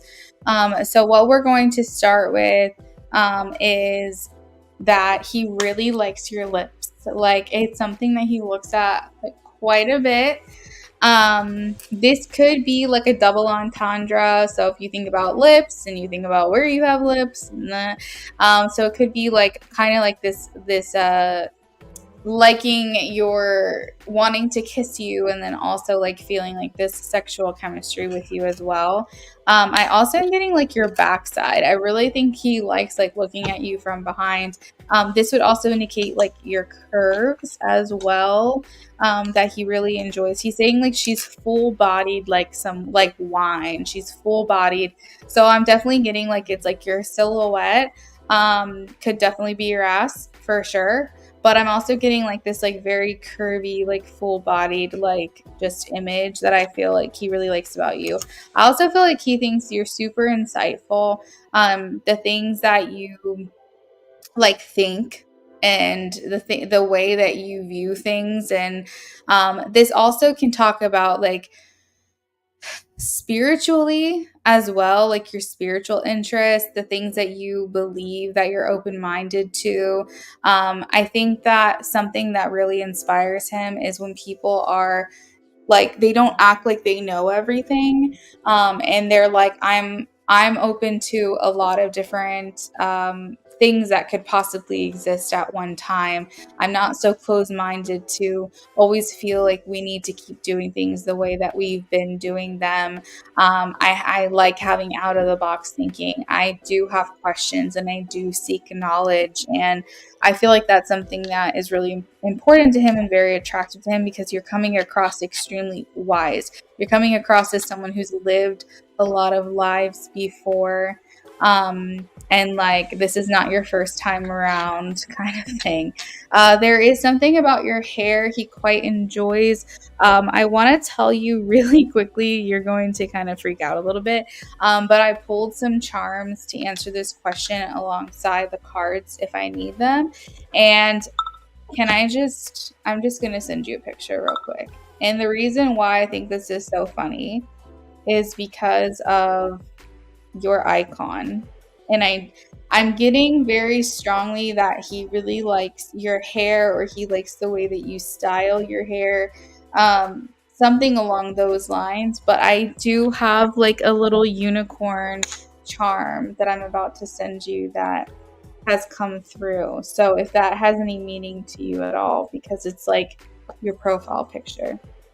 But I am getting your hair is something else that he likes. He likes the way you style it. He likes the way that it looks.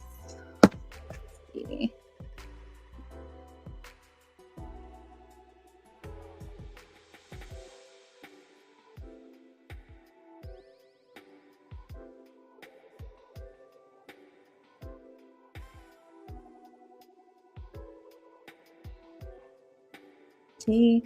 Um, so I'm trying to think how to actually word this. Your bust. I think that he's been checking you out quite a bit in the bust area.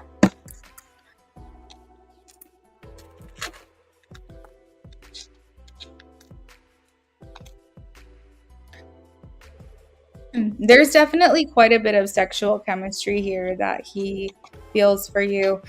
He feels like he sees that you've been through a lot. Like he can see how special of a person you are because of how you come out the other side of some hardships that are very, very obvious. And I feel like he's saying it doesn't matter, even though she's had her heart broken or things haven't worked out for her, she still has a very like joyful way of looking at life, and she looks at life as like full.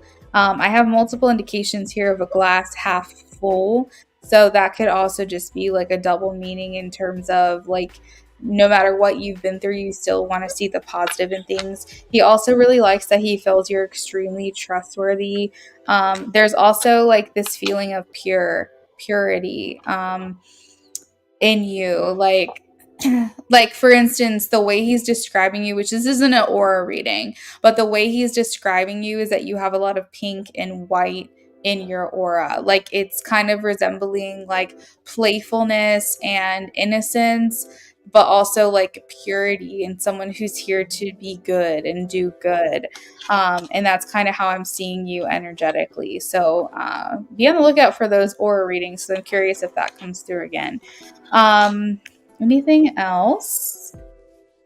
It said, I am full bodied and curvy. I love that.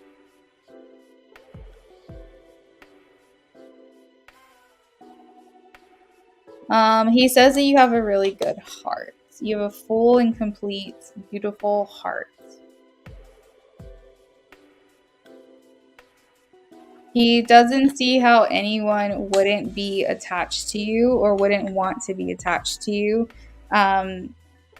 So I have like the little octopus charm, and usually that's like it talks about attachments or being stuck on someone. So he like, I'm stuck on you, or like basically saying like I'm crushing on you. I don't see how someone can't like want to be around you all the time, or like I feel very attached to you, something along those lines. So that's kind of how he's viewing you, and that makes you attractive to him because I guess that's rare for him as well. Anything else?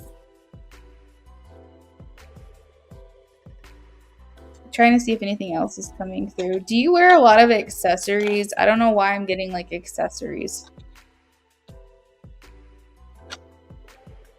But yeah, girl, that is what I have for you. Let me know if you have any questions.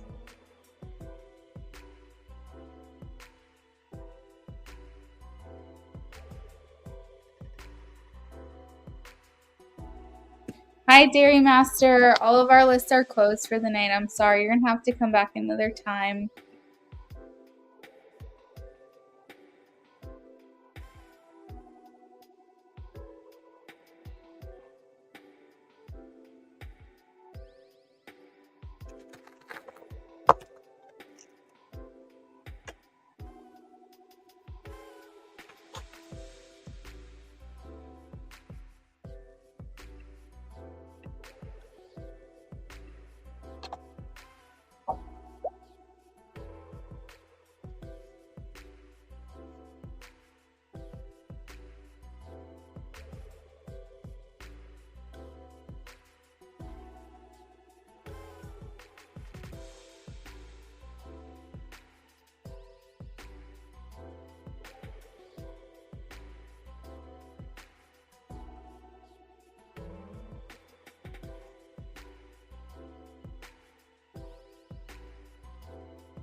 All right, so next on our list we have Sweeter. Sweeter, if you're still with us, if you haven't fallen asleep, please check in with me.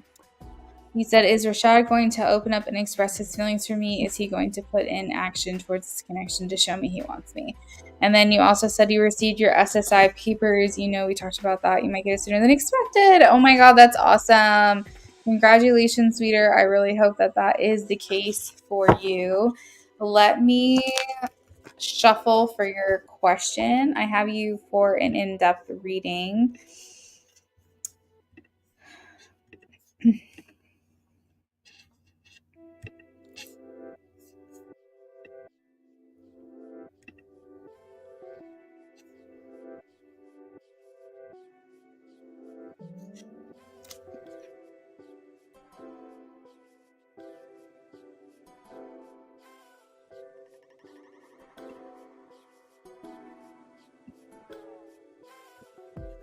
Oh my gosh.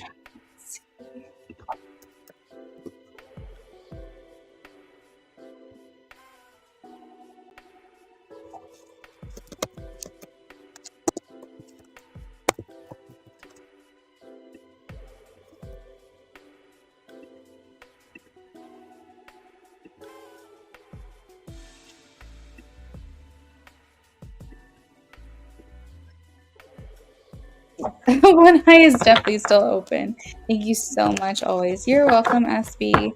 All right. Is Rashad going to open up and express his feelings for Peter?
This is the hard part, sweeter. Is that like I did look into both questions. I just want to be clear. I looked into the first one where it talks about like expressing feelings, and then I looked into the second one where it talks about like, is he actually going to put this into action?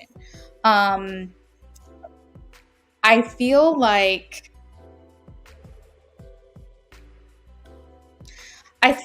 this person struggles with your connection because there is a physical attraction.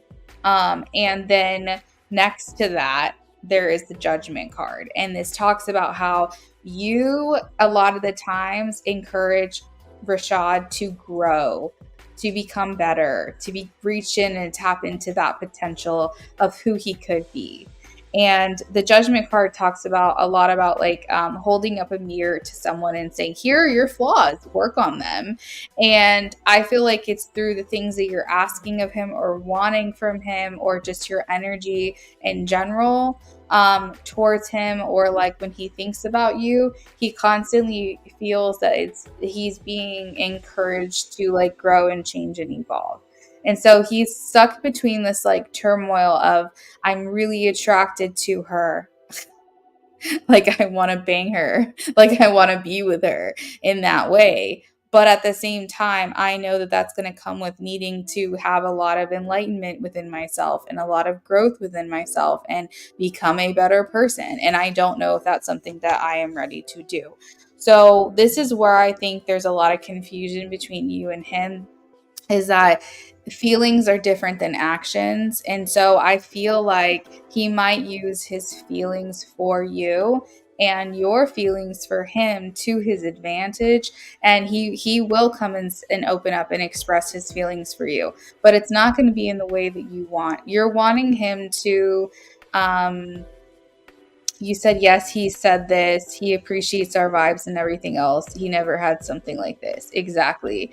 And so it feels like he might use his feelings for you and your feelings for him to his advantage to keep you like in his circle, to have access to you.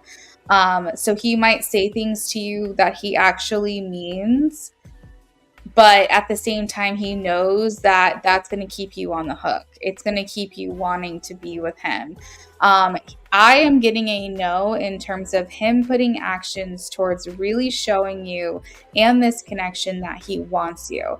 I am getting a no for that. I don't think that he's going to take the necessary action steps that you want him to, because you want him to fight for this and you want him to fight for you. And I'm getting a no on that. I do feel, however, that if he feels you slipping away from him, if he feels you walking away and it's not his choice, this is a choice by you, he'll do what he can emotionally to pull you back in. So if he has walked away from you, that's one thing. But if he feels you pulling away from him, he's going to say whatever it is he can to bring you back in. So, yes, he would express his feelings for you. Yes, he would open up to you because he's looking for a way to connect with you that allows him to still have access to you. You said he has a lot going on. He opens up without exposing himself too much because he says he has trust issues. So, and that makes sense, and that very well might be. But when we're talking about feelings versus actions, I'm getting a no on actions. I do think the feelings is something that he will open up about and he will tell you.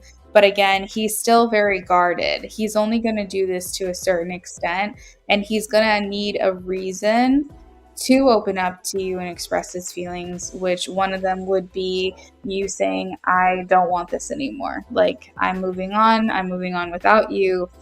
Then he might say, oh, shoot, my back is up against a wall. I have to tell her how I feel, in hopes that she won't walk away. But there has to be a reason. I don't feel him being in a place where he's just going to open up voluntarily. This is a very challenging connection because of this.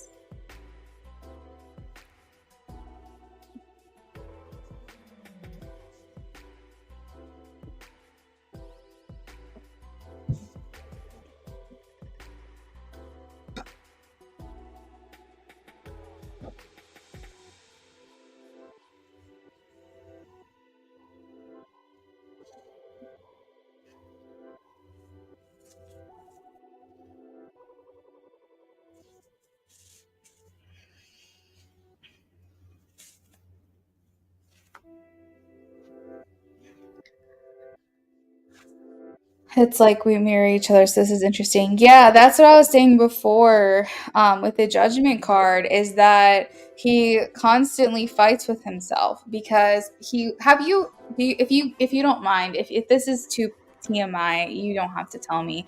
But well, actually, you don't have to tell me either way. I will say if you have been intimate with this person, this person has experienced something with you through intimacy that makes them feel that in order to continue to have this kind of relationship with you, that they have to do better, be better, change in some way for the better. And that's not comfortable for them to think about.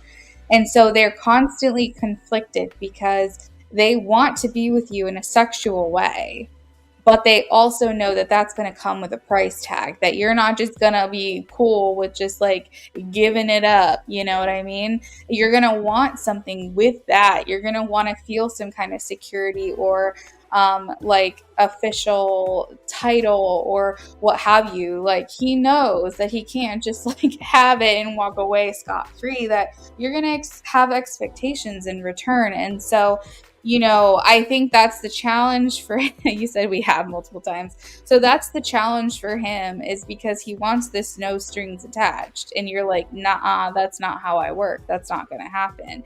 So he's conflicted because he's like, God, I want her. I want to be with her so bad. But he also knows that this is like an exchange and he has to give something in return. So I think that's where he's conflicted because you're like the best he's ever had, and he's like, well, what do I do now? So yeah, this is definitely a challenging aspect. I definitely feel like a sexual relationship is all he wants right now. Yeah, that's what I'm getting.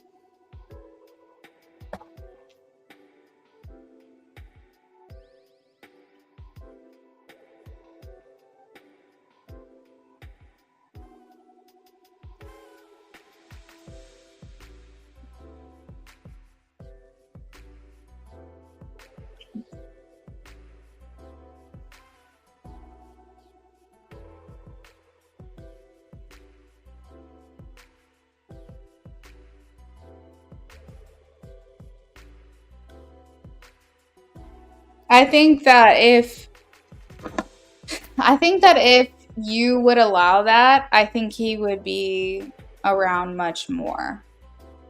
But that's not he said he wants more later. See, that's it's this kind of verbiage and like not trying to project, but it's like someone wanting something, oh, I want something later, but not right now. That like triggers me in a way that like I cannot even explain because you know how many people, sweeter, that will want you right now? Do you know how many people who will want you right now? And you're going to wait on a guy that wants you later. Like that to me feels like a cop out. And it doesn't mean that their excuses aren't valid. And that's why it works. That's why it works on so many of us when people say that, because we know that it's not just an excuse. We know that it's a legitimate like reason. But to me, it's still not good enough because you have so many people who would want you right now, who would be like, oh no, oh no, let Sweeter get away? Absolutely not. Like, that is not something I would ever let happen. I want her right now. And I would never make her wait for me. And then you're over here, like, dealing with someone where they're like, oh, maybe later, like maybe another time. I don't know. It's just like, it's like, okay, am I not enough for you? Am I not enough for you to fight for me now? Because if that's the case, let me know and I'll walk. That's how I feel. And actually, before I met my husband, I had a similar situation where, I was like, I'm sorry, I've met someone new.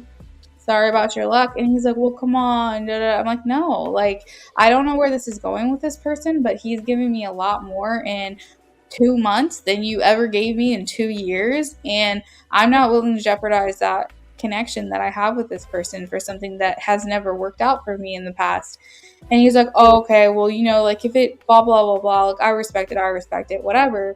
But it's like I was never going to get what I wanted from that person. So I decided to do something different and I've never looked back and I've been so happy.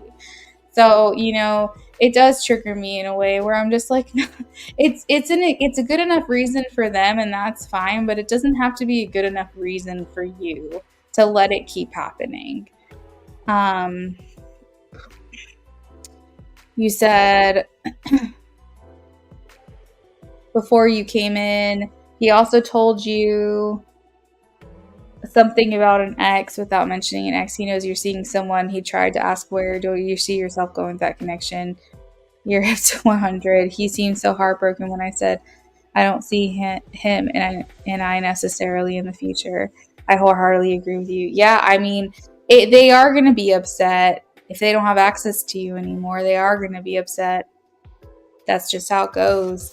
You've got to find someone who's like, no, I want her now. Not only do I want her now, I'm willing to wait for her. Like, that's the kind of energy you want from someone. And obviously, you don't want to take advantage of someone else the way that you might have felt taken advantage of with this person. But, like, there are people out there that want you now, that don't want to wait. They don't want to lead you on. When I tell you, when a man knows, when he is certain that he wants you, there is going to be no question about it.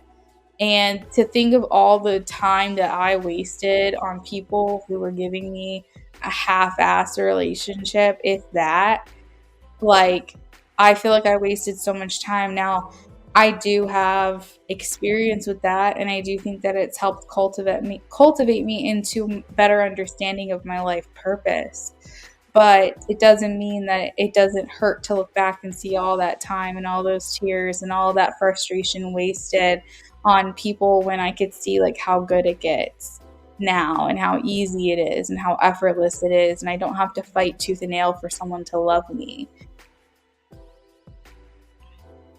You still in love with art anyway, and to be honest, you just want something that real in the present. Yeah, the person you're seeing is a woman and she proposed. I've known her for 8 years. We aren't official until we see what 2020. Well, that's the other thing, sweeter, is like you don't want to do to someone else what was done to you either. Like, you know what I mean? It's like he's waiting out for something and now you're waiting out for him and now your girl is waiting out for you, and it's like this cycle. Um I feel like you have someone that's all in that wants to be with you. So if you don't feel the same way, you got to figure that out too. And I mean, you have to do what's right for you, and there's like no judgment on it any way it goes. But yeah, I don't know, that's tough. That's really tough.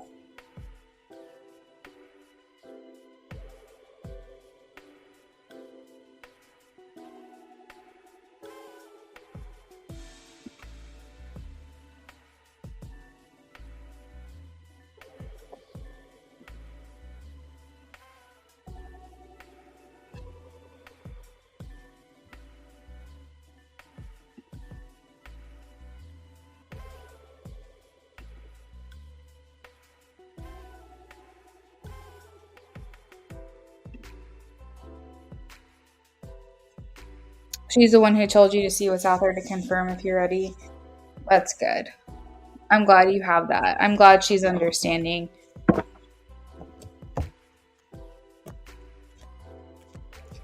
I think she just wants you to be sure because I feel like she's ready to be all in and she doesn't want to be with someone who isn't sure. She believes that R from your past still wants you because he was your person. That is the only one she's worried about. Yeah, because what are you going to do if he comes back around?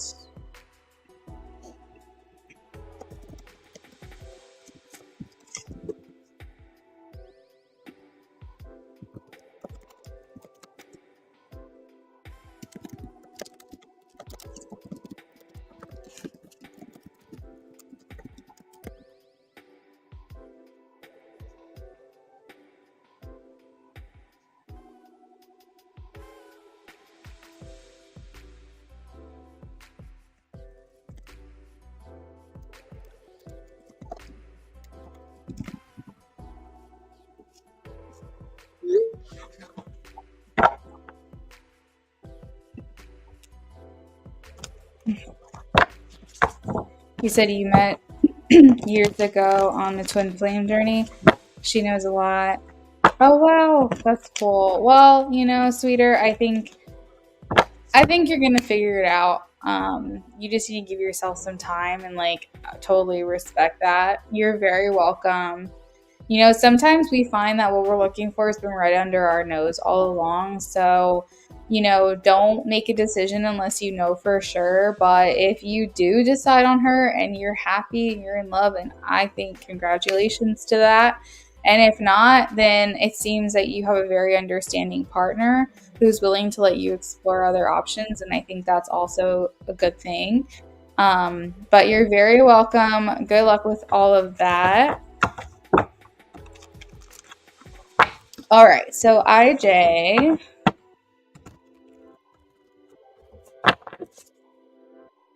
is BP one of the people that one of the girls in her circle that observe me? Okay, so is BP one of the people in her circle that observes her or him? Oh my god, so that's a lot. You feel like she posts some things as bait to have above board conversations with you to gauge how you think. You're welcome, sweeter.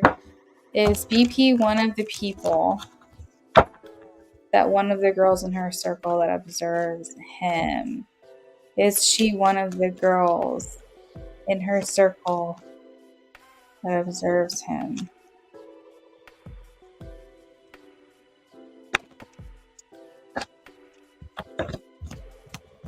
I am getting a no, IJ. I'm getting a no. I'm getting 3 no's. I have the devil, the 8 of cups, and the 5 of wands. I do feel like she's observing you, but I don't know if I would say she's in the circle. Let me try to get more specific here. Is she observing IJ? Is she observing IJ? Is she one of the girls in her circle? Is she one of the girls in her circle?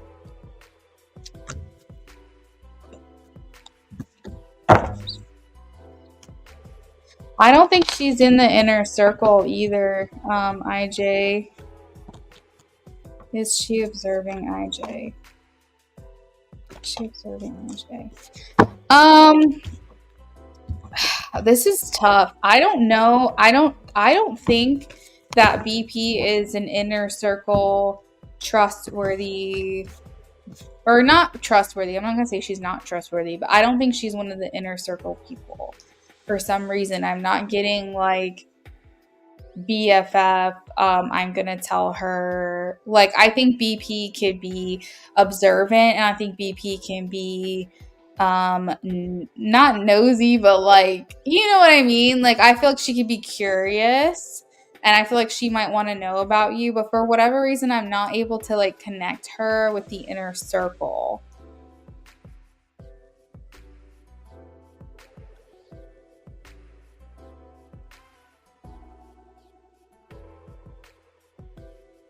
So does Nat have a sister? I can't remember the sibling situation. But she posts things as bait. Does she post things as bait? I'm getting like her sister being one of them. One of the people. One of the inner circle. Because I feel like I was tapping into like 1 or 2. I remember the 3 of Pentacles came through, and I saw that card again. So I think her sister is one of them. I do think that BP posts baity, definitely baity things for sure. I am getting a yes on that. We have the Page of Pentacles. She's looking for some kind of outcome. But also, I think she likes hearing other perspectives, IJ. So I think that's part of the reason why she posts things. I don't know if these are like controversial topics or what, but I feel like she likes hearing another person's perspective on any given subject, because she's coming through as like the scholar, like the student, like the person that wants to learn more. So she has a craving. VP has a craving for other perspectives and like knowledge. Like liking that communication, liking that conversation. This is very mercurial in nature. So I feel like she wants to have those kinds of like in-depth philosophical, or like just in general, one of those kind of like chatty conversations. She just likes communicating. She likes understanding the way someone thinks. She likes understanding the other perspective. So whatever it is these topics are, whether they're controversial or not, I feel like she's like looking for an opinion of someone else, either to agree with her or to understand the other side of it. Do you have a follow-up to this question? It definitely tracks. Okay, good.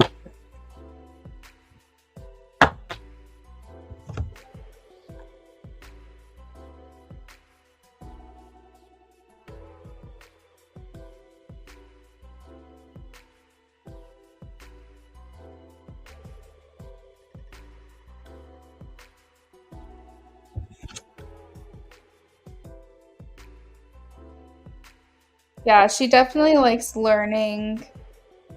She likes increasing her knowledge and her like improving her intelligence. I will say IJ, she's a close friend of Nat.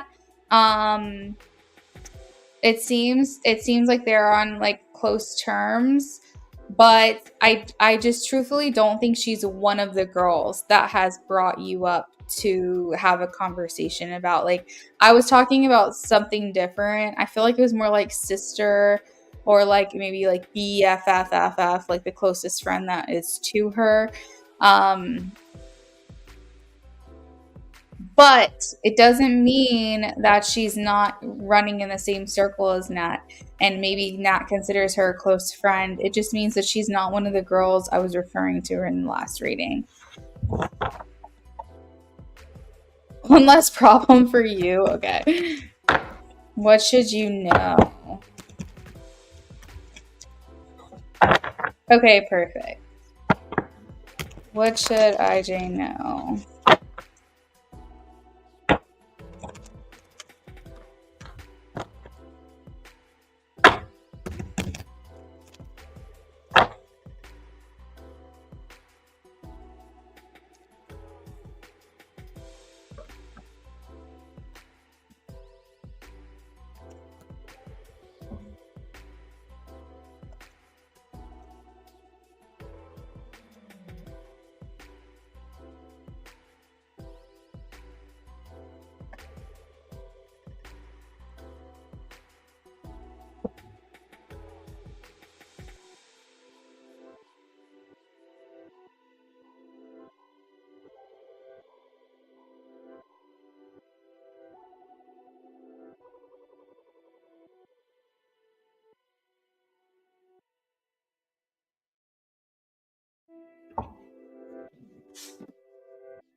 All right, give me a second here. I pulled some cards and trying to channel the energy.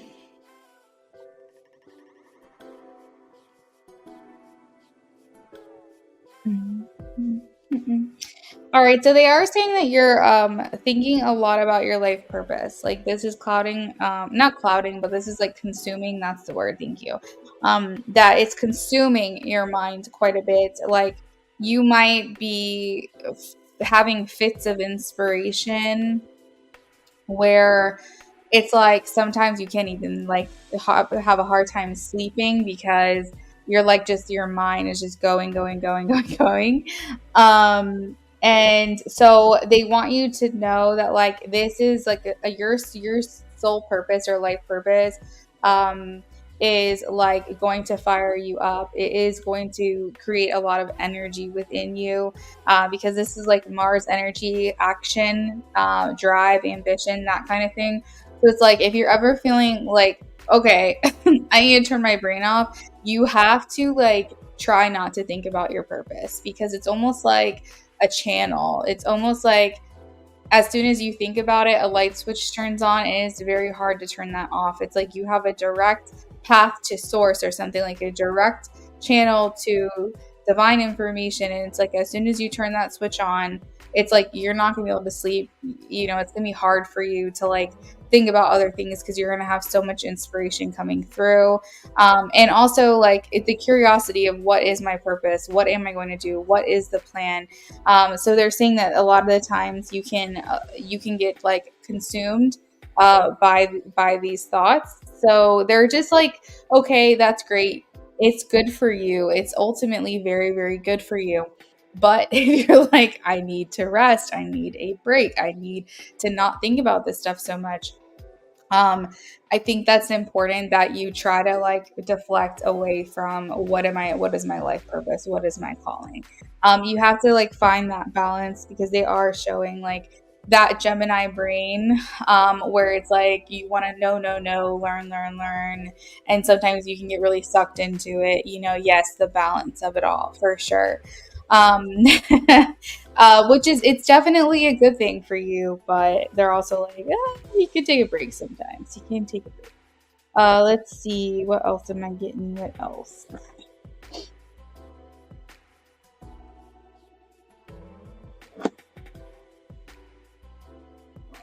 Um,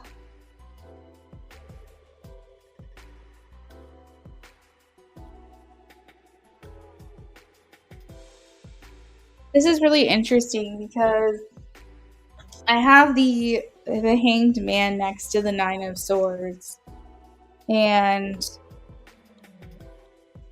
it indicates to me that you could sometimes feel like if your life is not propelling forward, if you're not seeing like daily evidence of progress, that can start to make you feel like you're not moving forward, or like things are not happening for you. I feel like you have trouble, like it's weird because you have patience, you're able to be patient, you understand, but you have to see like evidence of progress. You want to see, and this is in all areas of life. This is in career. This is in just like your day to day. It's like you feel like I don't know if you feel stuck, if you feel trapped, if like you don't feel like things are moving forward for you, it can start to really affect you. I'm not really quite sure what this is because the hangman, it talks about like, um, it's not good when you feel like you have a lack of direction or you feel like things aren't moving forward for you. Tell me more about this. That could be possibly why you start to um, kind of turn that brain on or something, like you're like, okay, but if I can constantly like think of things and envision things, then maybe it distracts you from the feeling of like things not moving forward right now. You said you struggle with that in the past, trying to trust now that things are happening even when it doesn't look like it. Okay, that's good, that's really good. um but yeah, I have like the Seven of Cups coming out with the Hangman. So I guess like the main thing is that they don't want you to feel stuck. They don't want you to feel, so like if those feelings ever creep in again, I guess it's like a mention here. But they're saying that you are doing really well, keeping yourself distracted, allowing for the understanding that things aren't going to always manifest in our lives right this second. Like we can have an idea, and that idea might take a year or two to actually be seen in our physical reality, but it's still there, it's still happening. So it is okay in those moments. If you ever like, oh shoot, like if someone asked me what's new, I would have literally nothing to tell them. If that ever starts to affect you again, you do really well by allowing yourself to be inspired, allowing yourself turn on that Mars energy again, and allow yourself to have all these like great ideas and dig down into your solar plexus. But again, as we said, it's all about the balance. They want you to start expressing yourself in a way that's more like individualistic, that's more representative of who you are. Digging more into your sun sign, I feel, would be really, really good for you. So that way you can make that part of your life shine a little bit more. The Page of Wands is like inspirational, motivational. You would be like a really great life coach. I don't know if I told you that before, but you'd be really good at having the perspective of like all different angles to really help guide someone into feeling like they're stepping into their purpose, which could also partly be part of your purpose, is to help people with this. But the Page of Wands is indicating like tapping more into your sun sign. Like I don't know why I'm getting this. I feel like you feel very grounded when you stand out. You feel very good when you, so that's true. You feel really good when you're like, no, I'm different and I'm meant to be different. Um, we have the heart chakra here. What's happening? What's happening? You know what? Do you have Aquarius in your chart at all? Because I'm getting like Aquarius vibes from you for some reason. I also feel like the search for knowledge is very pleasurable to you, like the search of information for the greater good is very pleasurable to you. So you might feel like you're here to kind of like help heal people, but I'm getting almost like on a mental slash emotional level, that you could be some kind of like healer slash light worker in this life, and helping people heal in their hearts and in their minds. What is this? Because it's something about the way that you communicate, in the way that you can express to someone something that maybe they have a hard time articulating for themselves. But what it is ultimately for the greater good and service of other people, is what I'm hearing. You think you do, yeah. We have, oh my God, it's been a while. It's been a while, and it's not in the reading with Nat, but I do have the little lion here for you. You got this strength card as well, that people lean on you for inspiration. People lean on you for strength. And I'm actually hearing from Spirit, that's probably why you have such a good channel to your Mars energy, because you like get inspiration because people need to lean on you for their own inspiration. So it's like, that's why you have such a, oh wow, that's so crazy. I was literally just talking about Mercury and communication, and then we're talking about the Leo Capricorn Mars. That's perfect. So your drive and ambition there is to like do something in your career that makes you stand out. But I think also there's like that Aquarian vibe where it's like, but I want to do it for the greater good of other people. But what I was saying was, I'm hearing from Spirit that the reason why inspiration and like this divine information comes to you so easily is because other people lean on you for that inspiration. And so you have to get it from somewhere. So you get it as a direct channel. So that way, when people come to you because they're naturally drawn to you and wanting to be influenced by you and wanting to be inspired by you, you know what you can say, you know how to help them. And that's where you kind of get your energy. So they're kind of showing you might be a channel as well. I'm a channeler too. But you have to get that energy from somewhere, because if you're taking it from yourself, it can be very draining on yourself. So you have to find a way to open up that channel from Spirit to feel like you're getting that divine guidance through you. But yeah, people are leaning on you for inspiration. So you might feel like you're always the one helping people.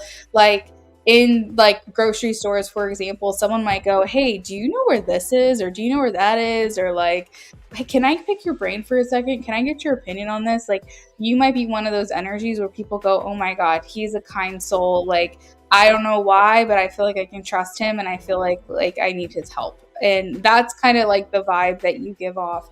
But they're saying just be very careful. That's happened before. Yeah, like that's just the kind of energy you give off.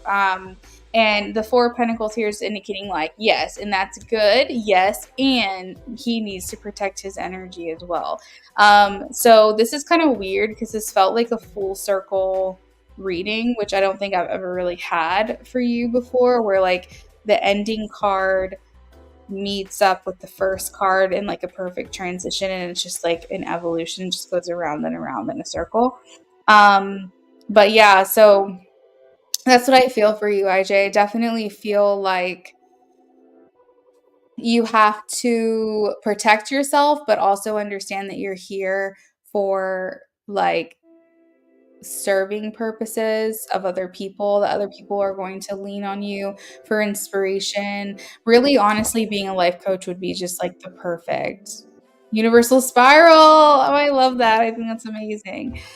So yeah, protect yourself, balance, understand that when you're feeling stuck because you're not seeing this evidential, whatever in your day-to-day life, that you're not feeling that evidential progress, distract yourself with like more inspiration, like the things that will get you excited about life. Get back to maybe future plans, or remind yourself like why you should be excited, so that way you're not feeling that stuck energy, as you said, that you have felt in the past. Making sure you're expressing yourself more, putting yourself out in the spotlight. And a really easy way to make yourself shine is by doing something that you're naturally really good at, which I think is why I said it's important for you to understand you're here to help people transition. So there are people on this earth that are like mediums, for example, and they're here to help people pass on in the afterlife and transition into where they're supposed to be. I feel like you're almost like a medium of people of the living. You're like a medium of the living. You're like the person that's supposed to transition like people into the next phase of their life itself, you know? A medium of the living. That's what it feels like. You're supposed to help people progress into like the next chapter. You're supposed to help be that bridge for them moving forward into this next place, next season. He said, I think that's where the balance from her kicks in because I'm a natural giver. She's being a cap will help me say no, and vice versa. I help her with all that is. Oh, I love that. I think that's amazing. Yeah, Capricorns definitely know how to say no.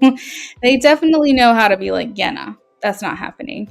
He's not going to do that. You know what's reminding me of? You know those TikToks where it's like, oh my God, I can't remember what the sound is, but basically it's like the quiet husband who is like standing at the doorway and like someone's trying to talk them into something and maybe said something mean to the husband, and then the wife pushes him out of the way and was like, if you have something to say, you say it to me. Like that's what I feel like. I feel like that's the kind of person she is. It's like, you're so nice and like you'll just let whatever happen roll off your back. And she's like, no one's gonna talk about you like that. Move out. They can talk to me. They have something to say. And like that's kind of the vibe of your connection. You wrote a few months ago, you feel like an instrument of change. I think you're right. I think that is, mwah. I think that's perfect. I think that's exactly the way that you should explain it. I think that's a perfect description.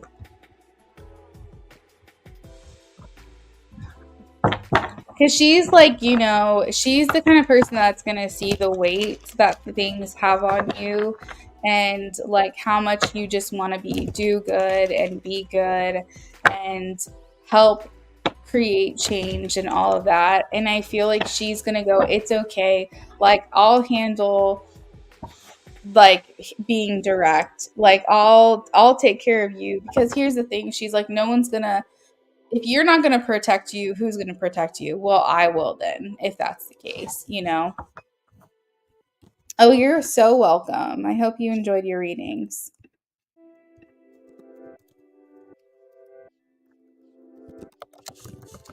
All right, next up we have Philomena. Philomena is our last reading of the night, an in-depth reading.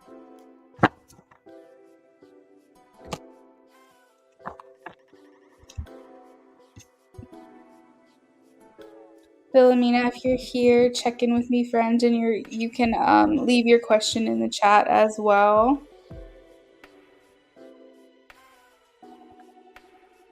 Hey, friends.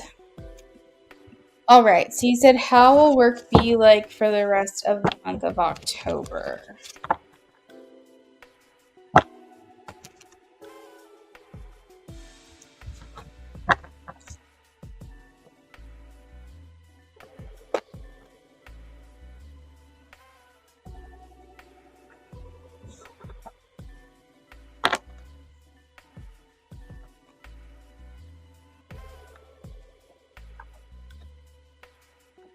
So, Philomena, there is a spotlight on your love life right now.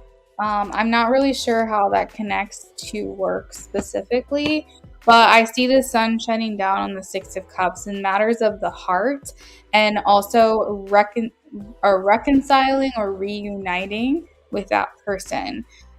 So, there is a spotlight on love for you in the month of October. If that connects to work, take it. If it doesn't, it could just mean it's an additional message for you. But in terms of work, let's see.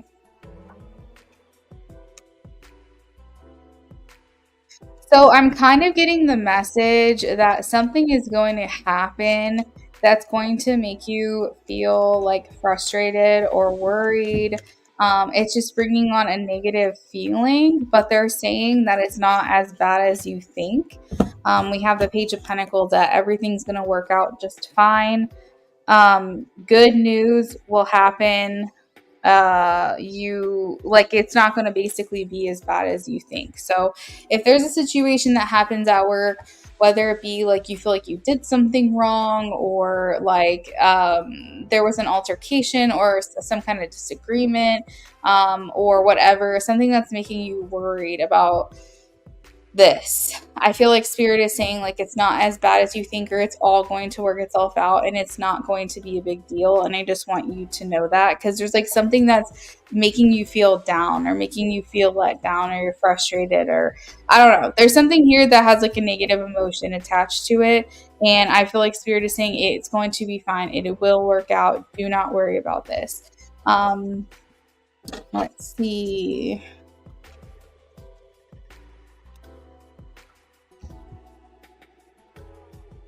How will work be for the rest of October for her?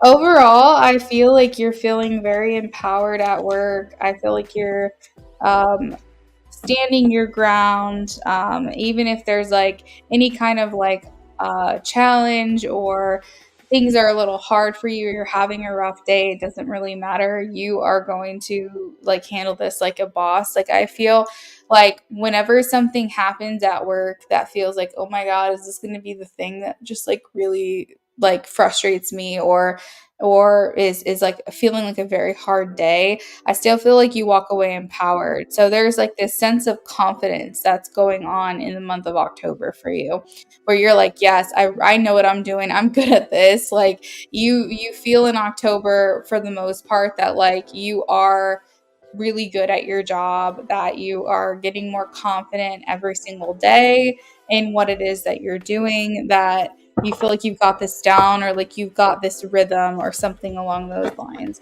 I do feel like you have a challenge in this industry, like the career choice that you have made. I always see in your readings like fights and arguments and disagreements and like overall just hostility. I don't know if that's something that's going to wear on you over time. I think that this job can be simultaneously rewarding and also exhausting. And sustainably wise, I don't know how that's going to fare for you. Like, I don't know if that's something that's going to be hard for you over time. But I do feel like in the month of October, you feel like, yeah, I'm a boss. Like, I handled that and I did what I was supposed to do, and I feel good about it. Definitely feeling like empowered. There could even be recognition from the higher ups, because we have the Six of Wands of like a celebration of you or the way that you handled something. Mm-hmm. Do you have any scheduled time off in October? I have the Hermit here, which indicates time away from work. You said that that's every day, but you're getting used to it. Yeah, but it's paying off. I'm glad to hear it. The Hermit indicates like quiet time, seclusion. So in October, I don't know if there's like a need to take some time off of work where you feel like, okay, yeah, I just kind of need a mental break or a mental health day. Um, You could even, I don't want to say this, I don't want to speak this into existence, but basically, you could even be feeling like under the weather. We'll just put it that way. That might require you to take a day off of work, like sick time or something. Um, what's going on in October? We don't have a lot of time left. What's going on in October? What do I have? 1, 2, 3, 4, 5, 6, 7, 8, 9, 10, 13. One last card. What's going on in October?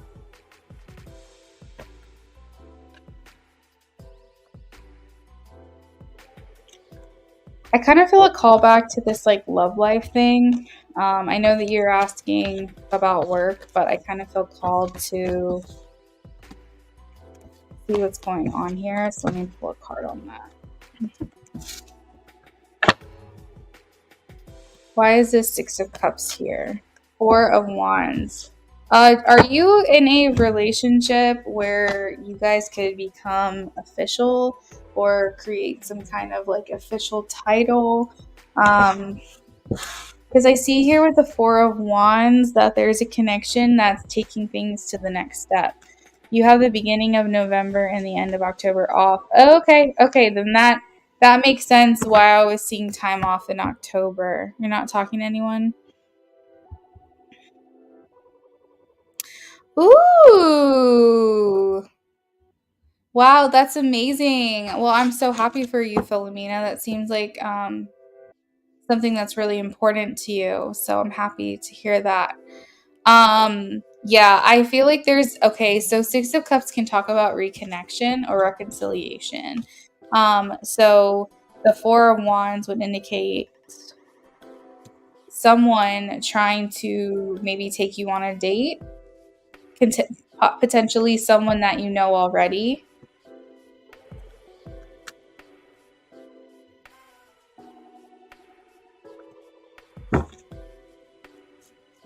Tell me more about this.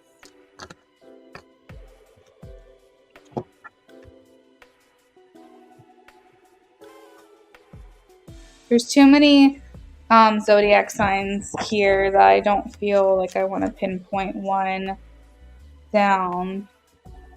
This is, but I am getting like air energy. So like Libra, Gemini, Aquarius. It's indicating to me that this person is someone who might have ghosted. Because the Knight of Swords is like someone who's hasty, impulsive, just kind of does what they feel in the moment. This person trying to come back and offer, well, what they say is something more substantial. I feel like there's someone coming back around in your life that's wanting to like return to you and take you out.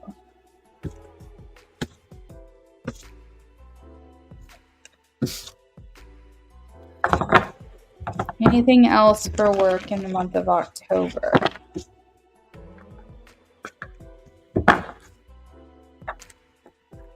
Overall sense of contentment. Be careful with your spending, Philomena.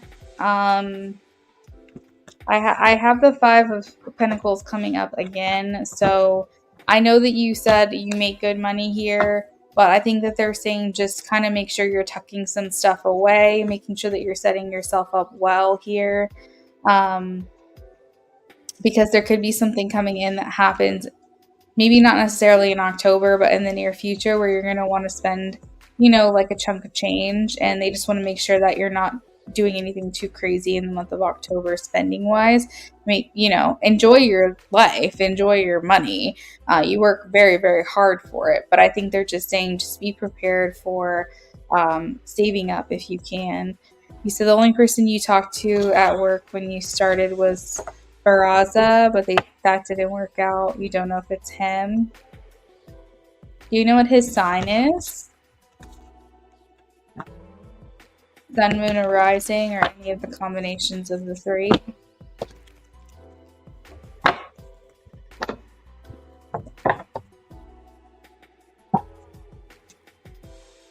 All right, yeah, maybe. Because I was getting like strong earth sign or air sign. So Libra, Aquarius, Gemini was one that I mentioned.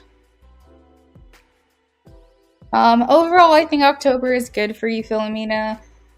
Feeling empowered, feeling confident, like you know what you're doing at this point. You have a good rhythm down.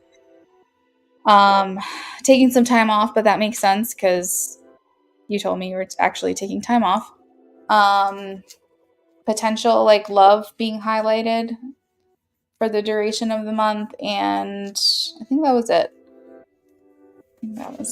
Overall, things are going pretty well.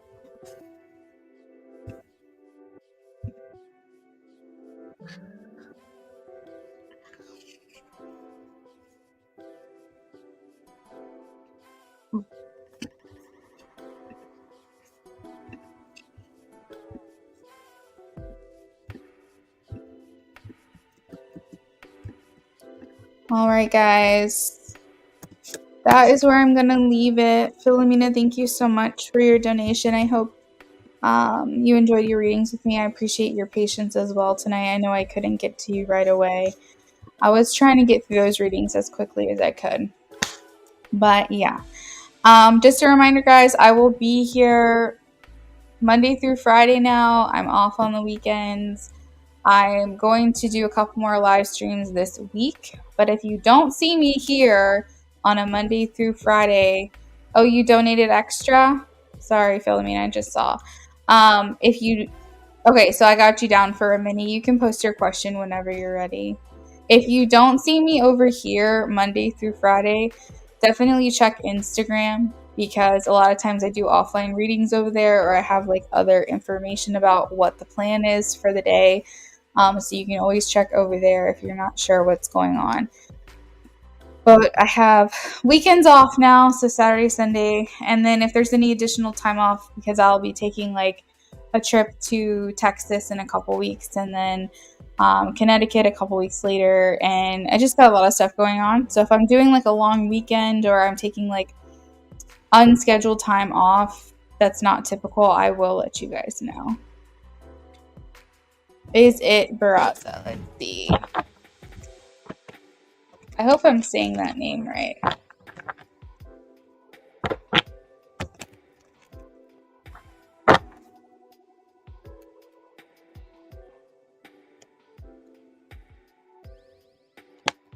Wow. Oh my gosh, I'm getting a yes, Philomena. I have the 10 of Pentacles and I have the 6 of Wands.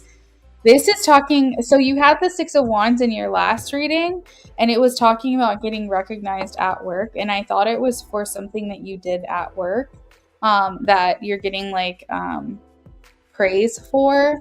But I'm almost now wondering if like this recognition is coming from this person, because it's the same exact card that you had in your last reading. And also it could just be someone like giving you praise for a job well done as an excuse to talk to you. Like this could be his way of like bringing up conversation with you again.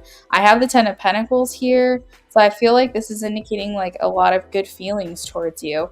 Remind me what happened between you guys, because I feel like this person is like not ready for it to be over with the 10 of Pentacles. I feel like this person has like some hope here. We have this star. The star is here again. He's saying this imploded. Like he's showing me the Tower and the 8 of Pentacles. So it's indicating like something not so good happened between you guys. And I feel like he's trying to rewrite that story. Like I feel like he wants to make it better. And the 6 of freaking Cups is here, Philomena. That was in the last reading when I said that your love life is being highlighted here in this reading. That is that card. Reconciliation, reunion.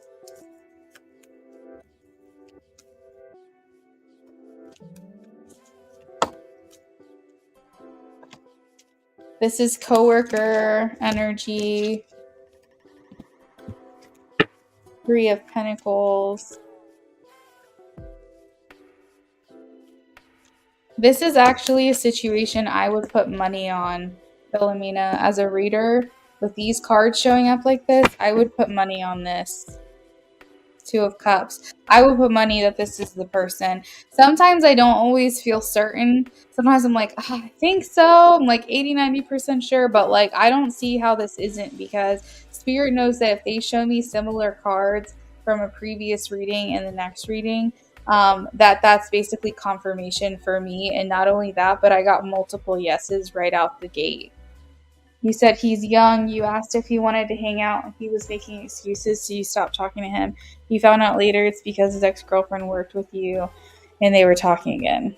Well, he might be coming back around, girl, because I have the Tower here indicating that he imploded this connection and he's trying to like make this better, rewrite this story, put some work or effort in, which is not a bad thing for him to need to see it through with his ex, because you don't really want to start something with someone unless they know for sure that it's over. But yeah, I'm getting a yes. That's crazy.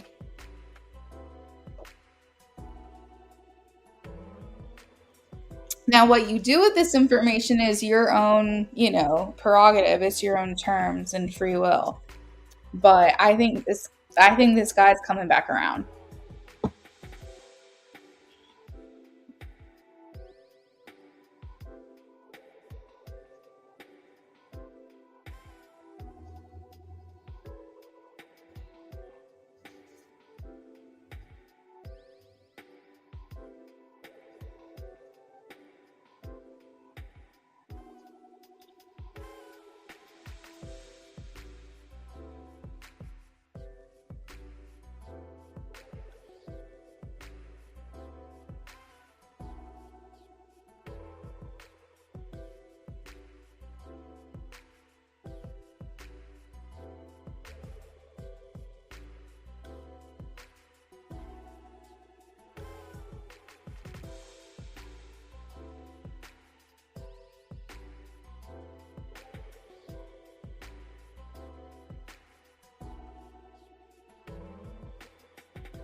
All right, Philomena. Thank you, friends. I hope that this helped you tonight.